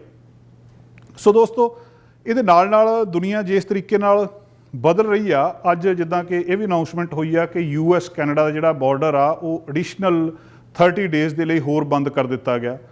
5000 ਮੀਲ ਦੇ ਕਰੀਬ, 5500 ਮੀਲ ਦੇ ਕਰੀਬ ਇਹ ਬਾਰਡਰ ਆ, ਇਹਨੂੰ ਨਾਨ ਅਸੈਂਸ਼ੀਅਲ ਸਾਰੇ ਕੰਮਾਂ ਦੇ ਲਈ ਮਾਰਚ ਦੇ ਵਿੱਚ ਬੰਦ ਕਰ ਦਿੱਤਾ ਗਿਆ ਸੀ। ਔਰ ਇੱਥੇ ਇੱਕ ਜਿਹੜਾ ਨਵਾਂ ਟ੍ਰੈਂਡ ਇਹਦੇ ਵਿੱਚ ਪਤਾ ਲੱਗ ਰਿਹਾ, ਤੁਹਾਨੂੰ ਪਤਾ ਕਿ ਐਬਸਫੋਰਡ ਦੇ ਜਾਂ ਇਧਰਲੇ ਪਾਸੇ ਜਿਹੜਾ ਪੂਰਾ ਜ਼ੀਰੋ ਐਵਨਿਊ ਤੋਂ ਅੱਗੇ ਬਾਰਡਰ ਆ, ਉੱਥੇ ਬਹੁਤ ਸਾਰੀਆਂ ਇੱਦਾਂ ਦੀਆਂ ਸਟੋਰੀਜ਼ ਮਿਲ ਰਹੀਆਂ। ਤੁਸੀਂ ਮੇਰੇ ਪਿੱਛੇ ਦੇਖ ਰਹੇ ਹੋ ਇਸ ਵੇਲੇ ਬਾਰਡਰ, ਕਿ ਇੱਕ ਛੋਟਾ ਜਿਹਾ ਫਰਕ ਆ, ਇਹਦੇ ਇੱਕ ਪਾਸੇ ਅਮਰੀਕਾ ਆ ਤੇ ਦੂਜੇ ਪਾਸੇ ਕੈਨੇਡਾ ਆ। ਲੋਕ ਇੱਥੇ ਜਾ ਕੇ ਮਿਲ ਰਹੇ ਆ, ਜਿਹੜੇ ਮੰਨ ਲਓ ਕਿਸੇ ਦੀ ਮਾਂ ਉੱਧਰ ਆ, ਧੀ ਇੱਧਰ ਆ, ਕਿਸੇ ਦਾ ਰਿਸ਼ਤਾ ਹੋਇਆ ਆ, ਮੰਗਣੀ ਹੋਈ ਆ ਪਰ ਵਿਆਹ ਹੋਣਾ, ਕੁੜੀ ਉੱਧਰਲੇ ਪਾਸੇ ਆ, ਮੁੰਡਾ ਇੱਧਰਲੇ ਪਾਸੇ ਆ। ਕੁਛ ਥਾਵਾਂ 'ਤੇ ਤਾਂ ਤੁਹਾਨੂੰ ਪਤਾ ਹੋਊਗਾ ਜੇ ਉੱਧਰ ਗਏ ਹੋ, ਇੱਕ ਡਿੱਚ ਛੋਟੀ ਜਿਹੀ ਪੈਂਦੀ ਆ, ਉਹਦੇ ਇੱਧਰਲੇ ਪਾਸੇ ਅਮਰੀਕਾ ਆ, ਇੱਕ ਪਾਸੇ ਕੈਨੇਡਾ ਆ, ਔਰ ਲੋਕ ਉੱਥੇ ਜਾ ਕੇ ਮਿਲ ਰਹੇ ਨੇ। ਤੁਸੀਂ ਦੇਖ ਸਕਦੇ ਹੋ ਕਿ ਇੱਕ ਪਾਸਿਓਂ ਲੋਕ ਬਹੁਤ ਸਾਰੀਆਂ ਚੀਜ਼ਾਂ ਦੂਜੇ ਪਾਸੇ ਦੇ ਰਹੇ ਆ। ਜਾ ਨਹੀਂ ਤੁਸੀਂ ਸਕਦੇ, ਬਿਨਾਂ ਸ਼ੱਕ ਉਹ ਨਹੀਂ ਕ੍ਰੋਸ ਕਰ ਸਕਦੇ, ਪਰ ਇੱਥੇ ਬਹੁਤ ਕੁਛ ਇਹਨਾਂ ਦਿਨਾਂ ਦੇ ਵਿੱਚ ਬੜੀ ਹਰਕਤ, ਬੜੀ ਹਿਲਜੁਲ ਦੇਖਣ ਨੂੰ ਮਿਲੀ ਆ। ਲੋਕ ਆਪਣੀ ਕੁਰਸੀ ਲੈ ਜਾਂਦੇ, ਚੇਅਰ ਲੈ ਜਾਂਦੇ, ਇੱਧਰਲੇ ਪਾਸੇ ਬਾਰਡਰ 'ਤੇ ਬੈਠ ਜਾਂਦੇ ਆ, ਦੂਜੇ ਪਾਸੇ ਦੂਜੇ ਬੈਠ ਜਾਂਦੇ, ਇੱਕ ਦੂਜੇ ਨੂੰ ਦੇਖਦੇ ਆ, ਗੱਲਬਾਤ ਕਰਦੇ ਆ। ਇਹ ਵੀ ਇੱਕ ਬੜਾ ਪਾਪੂਲਰ ਟ੍ਰੈਂਡ ਅੱਜ ਕੱਲ੍ਹ ਇੱਥੇ US ਕੈਨੇਡਾ ਬਾਰਡਰ ਦੇ ਉੱਤੇ ਦੇਖਣ ਨੂੰ ਮਿਲ ਰਿਹਾ। ਔਰ ਦੋਸਤੋ ਜਿੱਦਾਂ ਜਿੱਦਾਂ ਇਸ ਗੱਲ ਨਾਲ ਚਿੰਤਾ ਹੋ ਰਹੀ ਆ, ਜਿਹੜੀ ਅਮਰੀਕਾ ਦੇ ਰਾਸ਼ਟਰਪਤੀ ਨੇ ਗੱਲ ਕਹੀ ਸੀ ਕਿ ਇੱਦਾਂ ਨਾ ਹੋਵੇ ਕਿ ਅਸੀਂ ਵਾਇਰਸ ਤੋਂ ਤਾਂ ਬਚ ਜਾਈਏ, ਉਹਦੇ ਤੋਂ ਬਾਅਦ ਇਕੋਨਮੀ ਸਾਨੂੰ ਡੋਬ ਦੇਵੇ। ਇਹ ਗੱਲ ਕਿਸੇ ਹੱਦ ਤੱਕ ਸੱਚ ਸਾਬਤ ਹੋ ਰਹੀ ਆ। ਵਰਲਡ ਬੈਂਕ ਨੇ ਇੱਕ ਅੰਕੜੇ ਦਿੱਤੇ ਆ, ਉਹ ਕਹਿੰਦੇ ਵੀ 60 ਮਿਲੀਅਨ ਲੋਕ ਜਿਹੜੇ ਆ ਉਹ ਐਕਸਟ੍ਰੀਮ ਗਰੀਬੀ ਦੇ ਵਿੱਚ, ਐਕਸਟ੍ਰੀਮ ਪਾਵਰਟੀ ਦੇ ਵਿੱਚ ਜਾ ਸਕਦੇ ਆ। ਕਿ ਜਿਸ ਤਰ੍ਹਾਂ ਦੁਨੀਆ ਦੀ ਇਕੋਨਮੀ ਹਿੱਲੀ ਆ, ਖਾਣਾ ਪਾਣੀ ਸਾਰਾ ਕੁਝ ਪ੍ਰਭਾਵਿਤ ਹੋਇਆ, ਔਰ ਗਰੀਬ ਬੰਦਾ ਹਮੇਸ਼ਾ ਜ਼ਿਆਦਾ ਮਾਰ ਝੱਲਦਾ, ਉਹੀ ਮਰਦਾ ਆ, ਉਹੀ ਅਸਲ ਦੇ ਵਿੱਚ ਜਿਹੜਾ ਫਰੰਟ ਲਾਈਨ ਵਰਕਰ ਆ ਉਹੀ ਲੜ ਰਿਹਾ ਆ ਮੋਰਚੇ ਦੇ ਉੱਤੇ। ਬਾਕੀ ਉਹਨਾਂ ਖਤਰਾ ਨਾਲ ਕੋਈ ਨਹੀਂ ਲੜ ਰਿਹਾ ਜਿੰਨਾ ਇੱਕ ਗਰੀਬ ਬੰਦਾ ਲੜ ਰਿਹਾ ਆ। ਔਰ ਉਹ ਜਿਹੜਾ ਅੱਜ ਵਰਲਡ ਬੈਂਕ ਨੇ ਇਹ ਪਹਿਲਾਂ ਉਹਨਾਂ ਨੇ ਦਿੱਤਾ ਸੀ ਕਿ 40 ਮਿਲੀਅਨ, ਥੋੜਾ ਇੱਕ ਮਹੀਨਾ ਪਹਿਲਾਂ ਜਿਹੜੀ ਉਹਨਾਂ ਦੀ ਪ੍ਰੋਜੈਕਸ਼ਨ ਸੀ, ਔਰ ਉਹ ਵਧਾ ਕੇ ਦਿੱਤੀ ਸੀ ਉਹਨਾਂ ਨੇ ਕਿ 40 ਮਿਲੀਅਨ ਲੋਕ ਜਿਹੜੇ ਆ ਉਹ ਐਕਸਟ੍ਰੀਮ ਪਾਵਰਟੀ ਦੇ ਵਿੱਚ ਜਾ ਰਹੇ ਆ। ਇਕੋਨਮੀ ਕਿੰਨੀ ਹਿੱਟ ਹੋਣੀ ਇਹਦੀ ਗੱਲ ਨਹੀਂ ਅਸੀਂ ਕਰ ਰਹੇ, ਐਕਸਟ੍ਰੀਮ ਪਾਵਰਟੀ ਦੇ ਵਿੱਚ, ਅੱਤ ਦੀ ਗਰੀਬੀ ਦੇ ਵਿੱਚ ਜਾਣਗੇ। ਹੁਣ ਉਹਨਾਂ ਨੇ ਉਹ ਜਿਹੜੀ ਹੁਣ ਅੱਜ ਪ੍ਰੋਜੈਕਸ਼ਨ ਦਿੱਤੀ ਹੈ ਕਿ ਉਹ 40 ਨਹੀਂ 60 ਮਿਲੀਅਨ ਦੀ ਹੈ। 60 ਮਿਲੀਅਨ ਲੋਕ ਇਹ ਗਰੀਬੀ ਦੇ ਵਿੱਚ ਜਾ ਸਕਦੇ ਆ। ਜਿੱਥੇ ਦੋਸਤੋ ਰੀਓਪਨਿੰਗ ਹੋ ਰਹੀ ਆ ਉਹਦੇ ਨਾਲ ਦੁਬਾਰਾ ਬੰਦ ਵੀ ਹੋ ਰਹੇ ਆ। ਕੁਛ ਥਾਵਾਂ ਦੇ ਵਿੱਚ, ਜਾਰਜੀਆ ਦੇ ਵਿੱਚ, ਟੈਕਸਸ ਦੇ ਵਿੱਚ ਜਿਹੜੇ ਉਹਨਾਂ ਨੇ ਫੋਰਫਰੰਟ ਦੇ ਉੱਤੇ ਕੁਛ ਰੀਓਪਨਿੰਗ ਸ਼ੁਰੂ ਕੀਤੀ ਸੀ, ਉਹਨਾਂ ਨੂੰ ਦੁਬਾਰਾ ਬੰਦ ਕਰ ਰਹੇ ਆ। ਰੀਓਪਨਿੰਗ ਦੇ ਨਾਲ ਉੱਥੇ ਬਹੁਤ ਸਾਰੇ ਕੇਸਿਸ ਜਿਹੜੇ ਆ ਉਹ ਵੱਧ ਗਏ ਸੀ, ਉਹਨਾਂ ਨੇ ਉਹਨੂੰ ਦੁਬਾਰਾ ਬੰਦ ਕਰਨ ਦਾ ਫੈਸਲਾ ਕਰ ਲਿਆ। ਕੁਛ ਥਾਵਾਂ ਨੂੰ, ਕੁਛ ਚਰਚਸ ਨੂੰ ਖਾਸ ਕਰਕੇ ਉਹਨਾਂ ਨੇ ਉੱਥੇ ਜਾਰਜੀਆ ਤੇ ਟੈਕਸਸ ਦੇ ਵਿੱਚ ਦੁਬਾਰਾ ਬੰਦ ਕੀਤਾ। ਔਰ ਜਿਹੜੀ ਮਾਨਯੋਗ ਰਾਸ਼ਟਰਪਤੀ ਡੋਨਲਡ ਟਰੰਪ ਤੇ ਚੀਨ ਦੇ ਅਫੀਸ਼ੀਅਲ ਆ, ਉਹਨਾਂ ਦੇ ਆਪਸ ਦੇ ਵਿੱਚ ਤਕਰਾਰ ਉਸੇ ਤਰ੍ਹਾਂ ਵੱਧ ਰਿਹਾ ਆ। ਟਰੰਪ ਸਾਹਿਬ ਨੇ ਕਿਹਾ ਕਿ WHO ਦੀ ਫੰਡਿੰਗ ਅਸੀਂ ਪਰਮਾਨੈਂਟਲੀ ਬੰਦ ਕਰ ਦਿਆਂਗੇ 30 ਦਿਨ ਦੇ ਵਿੱਚ ਸਾਨੂੰ ਕੋਈ ਚੀਨ ਵੱਲੋਂ ਦੇਖਣਾ ਚਾਹੀਦਾ ਵੀ ਕੁਛ ਨਾ ਕੁਛ ਹੋ ਰਿਹਾ WHO ਵੱਲੋਂ ਕਿ ਉਹ ਚੀਨ ਦੇ ਪੱਖ ਦੀ ਨਹੀਂ ਆ। ਔਰ ਚੀਨ ਦੇ ਜਿਹੜੇ ਅਫੀਸ਼ੀਅਲ ਨੇ ਉਹਨਾਂ ਨੇ ਅੱਜ ਮੰਗਲਵਾਰ ਦੇ ਦਿਨ ਦੁਬਾਰਾ ਪ੍ਰੈਜ਼ੀਡੈਂਟ ਟਰੰਪ ਦੇ ਉੱਤੇ ਹਿੱਟ ਬੈਕ ਕੀਤਾ, ਜਿਹੜੀ ਉਹਨਾਂ ਨੇ ਧਮਕੀ ਦਿੱਤੀ ਸੀ ਕਿ ਅਸੀਂ ਪਰਮਾਨੈਂਟਲੀ ਕਲੋਜ਼ ਕਰ ਦਿਆਂਗੇ। ਉਹਦੇ ਉੱਤੇ ਉਹਨਾਂ ਨੇ ਇਹ ਕਿਹਾ ਕਿ ਇਹ ਸਿਰਫ ਇੱਕ ਇਹੋ ਜਿਹੀ ਅਟੈਂਪਟ ਆ ਜਿਹੜੀ ਮਿਸਲੀਡ ਕਰ ਰਹੀ ਹੈ ਪਬਲਿਕ ਨੂੰ, ਤੇ ਜਿਹੜਾ ਉਹਨਾਂ ਦਾ ਬਲੇਮ ਉਹਦੀ ਸ਼ਿਫਟ ਕਰ ਰਹੇ ਕਿ ਅਸਲ ਦੇ ਵਿੱਚ ਇਹਨਾਂ ਕੋਲੋਂ ਆਪ ਨਹੀਂ ਸਾਰਾ ਕੁਝ ਸਾਂਭਿਆ ਗਿਆ, ਇਹਨੂੰ ਇਸ ਵਾਇਰਸ ਨੂੰ ਉਹਨੂੰ ਲੁਕਾਉਣ ਦੇ ਲਈ ਇਹ ਜਿਹੜੀ ਆ ਕਰੋਨਾ ਵਾਇਰਸ ਪੈਂਡੈਮਿਕ ਨੂੰ ਇਸ ਤਰ੍ਹਾਂ ਦੀਆਂ ਗੱਲਾਂ ਕਰ ਰਹੇ ਆ। ਸੋ ਇਹ ਇੱਕ ਹੁਣ ਦੀ ਅਪਡੇਟ ਆ ਜਿਹਦੇ ਵਿੱਚ ਚੀਨ ਨੇ ਦੁਬਾਰਾ ਹਿੱਟ ਬੈਕ ਕੀਤਾ, ਦੁਬਾਰਾ ਇਸ ਗੱਲ ਦੇ ਉੱਤੇ ਕਿਹਾ ਕਿ ਸਾਡਾ ਕੋਈ ਕਸੂਰ ਨਹੀਂ ਹੈ, ਅਸਲ ਦੇ ਵਿੱਚ ਤੁਹਾਡੇ ਕੋਲੋਂ ਸਾਂਭਿਆ ਨਹੀਂ ਗਿਆ, ਇਸ ਕਰਕੇ ਤੁਸੀਂ ਇਸ ਤਰ੍ਹਾਂ ਦੀਆਂ ਗੱਲਾਂ ਕਰ ਰਹੇ ਹੋ। ਔਰ ਜਿੱਦਾਂ ਪਹਿਲਾਂ ਤੁਹਾਡੇ ਨਾਲ ਮੈਂ ਗੱਲਬਾਤ ਕੀਤੀ ਹੈ ਕਿ ਟ੍ਰੇਡ ਐਸੋਸੀਏਸ਼ਨ ਫਾਰ ਵਰਲਡਸ ਜਿਹੜੀਆਂ ਮੇਜਰ ਏਅਰਲਾਈਨ ਨੇ, ਉਹਨਾਂ ਨੇ ਇਹ ਪ੍ਰਪੋਜ਼ ਕੀਤਾ ਆ ਕਿ ਜਿਹੜੀ ਜਹਾਜ਼ ਦੇ ਵਿੱਚ ਸੋਸ਼ਲ ਡਿਸਟੈਂਸਿੰਗ ਆ ਉਹਨੂੰ ਖਤਮ ਕਰ ਦਿੱਤਾ ਜਾਵੇ। ਕਿ ਜਿਹੜੀ ਇੱਕ ਸ਼ਰਤ ਲਾਈ ਜਾ ਰਹੀ ਸੀ ਕਿ ਜਦੋਂ ਜਹਾਜ਼ ਹੁਣ ਦੁਬਾਰਾ ਉੱਡਣੇ ਆ ਇਹਦੇ ਵਿੱਚ 6 ਫੁੱਟ ਦੀ ਦੂਰੀ ਹੋਊਗੀ ਅਤੇ ਉਹਦੇ ਵਿਚਕਾਰਲੀ ਸੀਟ ਜਾਂ ਕੱਢ ਦੇਣਗੇ ਜਾਂ ਉਹਨੂੰ ਪਿੱਛੇ ਨੂੰ ਕਰਨਗੇ। ਉਹ ਕਹਿੰਦੇ ਇਹਨੂੰ ਖਤਮ ਕਰ ਦਿਓ, ਅਦਰਵਾਈਜ਼ ਬਹੁਤ ਮੁਸ਼ਕਲ ਹੋ ਜਾਊਗਾ ਸਾਡੇ ਲਈ ਸਰਵਾਈਵ ਕਰਨਾ। ਔਰ ਇਹ ਪੋਸੀਬਲ ਨਹੀਂ, ਜਹਾਜ਼ਾਂ ਨੂੰ ਖੜਾਉਣ ਲਈ ਜਗ੍ਹਾ ਨਹੀਂ ਚਾਹੀਦੀ, ਜਗ੍ਹਾ ਨਹੀਂ ਮਿਲਣੀ ਪਾਰਕ ਕਰਨ ਦੇ ਲਈ, ਜਿੰਨੇ ਜਾਂ ਬਹੁਤ ਘੱਟ ਫਲਾਈਟਾਂ ਹੋਣਗੀਆਂ, ਲੋਕਾਂ ਕੋਲੋਂ ਆਇਆ ਜਾਏ ਨਹੀਂ ਜਾਣਾ। ਇੱਕ ਹੋਰ ਬੜੀ ਇੰਟਰਸਟਿੰਗ ਗੱਲ ਇਹਨਾਂ ਦਿਨਾਂ ਦੇ ਵਿੱਚ ਵਾਪਰੀ ਆ ਦੋਸਤੋ, ਬਾਈਕਸ ਦੀ, ਜਿਹੜੇ ਬਾਈਸਾਈਕਲ ਨੇ ਇਹਨਾਂ ਦੀ ਸੇਲ ਦੁਨੀਆ ਦੇ ਵਿੱਚ ਬਹੁਤ ਤੇਜ਼ੀ ਨਾਲ ਵਧੀ ਆ। ਜਿਹੜੇ ਖਾਸ ਕਰ ਫਿਟਨੈਸ ਬਾਈਕ ਆ ਜਾਂ ਦੂਜੇ ਹੈਗੇ ਆ, 66% ਤੱਕ ਕੁਛ ਥਾਵਾਂ ਦੇ ਉੱਤੇ ਇਹਦੀ ਖਬਰ ਆ ਰਹੀ ਹੈ ਕਿ ਇਹਦੇ ਵਿੱਚ ਵਾਧਾ ਹੋਇਆ। ਬੱਚਿਆਂ ਦੀ ਬਾਈਕ, ਚਿਲਡਰਨ ਬਾਈਕ, ਉਹਦੇ ਵਿੱਚ ਵੀ 59% ਵਾਧਾ ਹੋਇਆ। ਲੋਕਾਂ ਨੇ ਜਦੋਂ ਇਸ ਮਾਹੌਲ ਤੋਂ ਬਾਅਦ ਆਪਣੇ ਆਪ ਨੂੰ ਫਿੱਟ ਰੱਖਣ ਦੇ ਲਈ ਤੇ ਪਬਲਿਕ ਟਰਾਂਸਪੋਰਟ ਨੂੰ ਬੰਦ ਕਰਨ ਦੇ ਲਈ ਇਹ ਸਾਰਾ ਕੁਛ ਕੀਤਾ। ਚਾਹੇ ਉਹ UK ਆ, ਚਾਹੇ ਅਮਰੀਕਾ ਆ, ਚਾਹੇ ਕੈਨੇਡਾ ਆ, ਇਹਨਾਂ ਸਾਰੀਆਂ ਥਾਵਾਂ ਦੇ ਉੱਤੇ ਬਾਈਕ ਸੇਲ ਕਾਫੀ ਉੱਤੇ ਗਈ ਆ। ਸੋ ਦੋਸਤੋ, ਹੋਰ ਬਹੁਤ ਸਾਰੀਆਂ ਖਬਰਾਂ ਜਿਹੜੀਆਂ ਅਸੀਂ ਜੁੜਦੇ ਹਾਂ ਡਾਕਟਰ ਪ੍ਰਗਟ ਸਿੰਘ ਪੁਰਜੀ ਉਹਨਾਂ ਦੇ ਨਾਲ ਗੱਲਬਾਤ ਕਰਦੇ ਹਾਂ, ਉਹਨਾਂ ਤੋਂ ਜਾਣਕਾਰੀ ਲੈਂਦੇ ਹਾਂ ਕਿ ਇਸ ਵੇਲੇ ਵਿਸ਼ਵ ਦੇ ਵਿੱਚ ਕਿਸ ਤਰ੍ਹਾਂ ਦੀ ਸਥਿਤੀ ਆ ਔਰ ਅਸੀਂ ਕਿੱਥੇ ਇਸ ਵੇਲੇ ਖੜ੍ਹੇ ਹਾਂ। ਵੈਕਸੀਨ ਦੀ ਕੀ ਅਪਡੇਟ ਆ, ਕਦੋਂ ਕਿ ਵੈਕਸੀਨ ਆਊਗੀ, ਇਸ ਵੇਲੇ ਇਹਦੇ ਲਈ ਕੀ ਹੈ। ਡਾਕਟਰ ਸਾਹਿਬ ਬਹੁਤ ਬਹੁਤ ਸਵਾਗਤ ਹੈ ਜੀ, ਜੀ ਆਇਆਂ ਨੂੰ। ਬਹੁਤ ਬਹੁਤ ਧੰਨਵਾਦ ਜਸਕਰਨ ਜੀ, ਤੇ ਸਾਰੇ ਦੇਖਣ ਵਾਲਿਆਂ ਨੂੰ ਸਤਿ ਸ੍ਰੀ ਅਕਾਲ, ਨਮਸਤੇ, ਸਲਾਮ, ਆਦਾਬ, ਵਾਹਿਗੁਰੂ ਜੀ ਕਾ ਖਾਲਸਾ, ਵਾਹਿਗੁਰੂ ਜੀ ਕੀ ਫਤਿਹ। ਡਾਕਟਰ ਸਾਹਿਬ, ਸਭ ਤੋਂ ਪਹਿਲਾਂ ਸਾਨੂੰ ਇੱਕ ਗੱਲ ਦੱਸੋ ਵੀ ਜੀ ਵੈਕਸੀਨ ਦੀ ਕੀ ਅਪਡੇਟ ਆ। ਕਦੇ ਤਾਂ ਅਸੀਂ ਖਬਰ ਪੜ੍ਹਦੇ ਹਾਂ, ਉਹ ਕਹਿੰਦੇ ਜੀ ਹਿਊਮਨਸ ਦੇ ਉੱਤੇ ਟਰਾਇਲ ਹੋ ਗਿਆ, ਬਸ ਕੁਛ ਦਿਨਾਂ ਕੁ ਦੀ ਗੱਲ ਹੀ ਆ, ਇਹ ਸਮੇਂ ਤੋਂ ਪਹਿਲਾਂ ਆ ਜਾਣੀ ਆ। ਕੁਛ ਇੱਦਾਂ ਦੀਆਂ ਖਬਰਾਂ ਅਸੀਂ ਸੁਣ ਰਹੇ ਹਾਂ, ਕੁਛ ਕਹਿੰਦੇ ਵੀ ਇਹ ਸਾਲ 1.5 ਸਾਲ ਬਿਲਕੁਲ ਵੀ ਨਹੀਂ ਆਉਣੀ ਜੀ। ਬਿਲਕੁਲ ਸਹੀ ਆ ਜੋ ਤੁਸੀਂ ਸੈਕਿੰਡ ਕਿਹਾ ਵੀ ਸਾਲ 1.5 ਸਾਲ ਫਿਰ ਵੀ ਲੱਗੂਗਾ।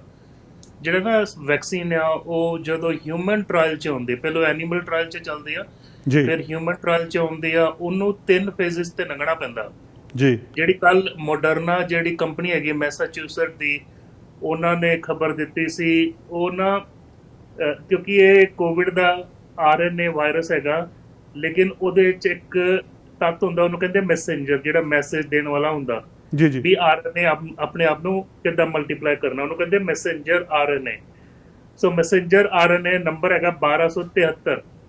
ਉਹਦੇ ਬੇਸ ਦੇ ਉੱਤੇ ਵੈਕਸੀਨ ਇਹਨਾਂ ਨੇ ਬਣਾਈ ਸੀ ਵੀ ਉਹ ਮੈਸੇਜ ਨਾ ਦੇਵੇ ਕੋਵਿਡ ਨੂੰ ਤੇ ਕੋਵਿਡ ਆਪਣਾ RNA ਰੈਪਲੀਕੇਟ ਜਾਂ ਬਣਾ ਨਾ ਸਕੇ। ਸੋ ਇਹ ਜਿਹੜਾ ਪਹਿਲਾ ਫੇਜ਼ ਹੁੰਦਾ ਇਹ ਐਕਚੁਅਲੀ ਹੁੰਦਾ ਵੀ ਸੇਫਟੀ ਵਾਸਤੇ, ਵੀ ਵੈਕਸੀਨ ਸੇਫ ਹੈਗੀ ਹੈ ਕਿ ਨਹੀਂ ਹੈਗੀ। ਸੋ ਇਹਦੇ ਵਿੱਚ ਜਿਹੜਾ ਕਲੀਨਿਕਲ ਡੇਟਾ ਉਹ ਵੀ ਮੈਂ ਸ਼ੇਅਰ ਕਰੂੰਗਾ, ਲੇਕਿਨ ਸੇਫਟੀ ਦਾ ਉਹਨਾਂ ਨੇ ਦੇਖਿਆ ਵੀ ਮਾੜਾ ਜਿਹਾ ਜਿੱਥੇ ਟੀਕਾ ਲਾਈਦਾ ਉੱਥੇ ਲਾਲੀ ਹੁੰਦੀ ਆ, ਦਰਦ ਹੁੰਦਾ, ਬੁਖਾਰ ਇੱਕ ਅੱਧਾ ਦਿਨ ਰਹਿੰਦਾ, ਕਿਸੇ ਨੂੰ ਸਿਰ ਦਰਦ ਹੋਇਆ, ਲੇਕਿਨ ਕੋਈ ਜ਼ਿਆਦਾ ਕੰਪਲਿਕੇਸ਼ਨ ਨਹੀਂ ਹੋਏ। ਇਹ ਲਗਭਗ ਸਾਰੇ ਵੈਕਸੀਨ 'ਚ ਹੋ ਸਕਦੇ ਹੋ।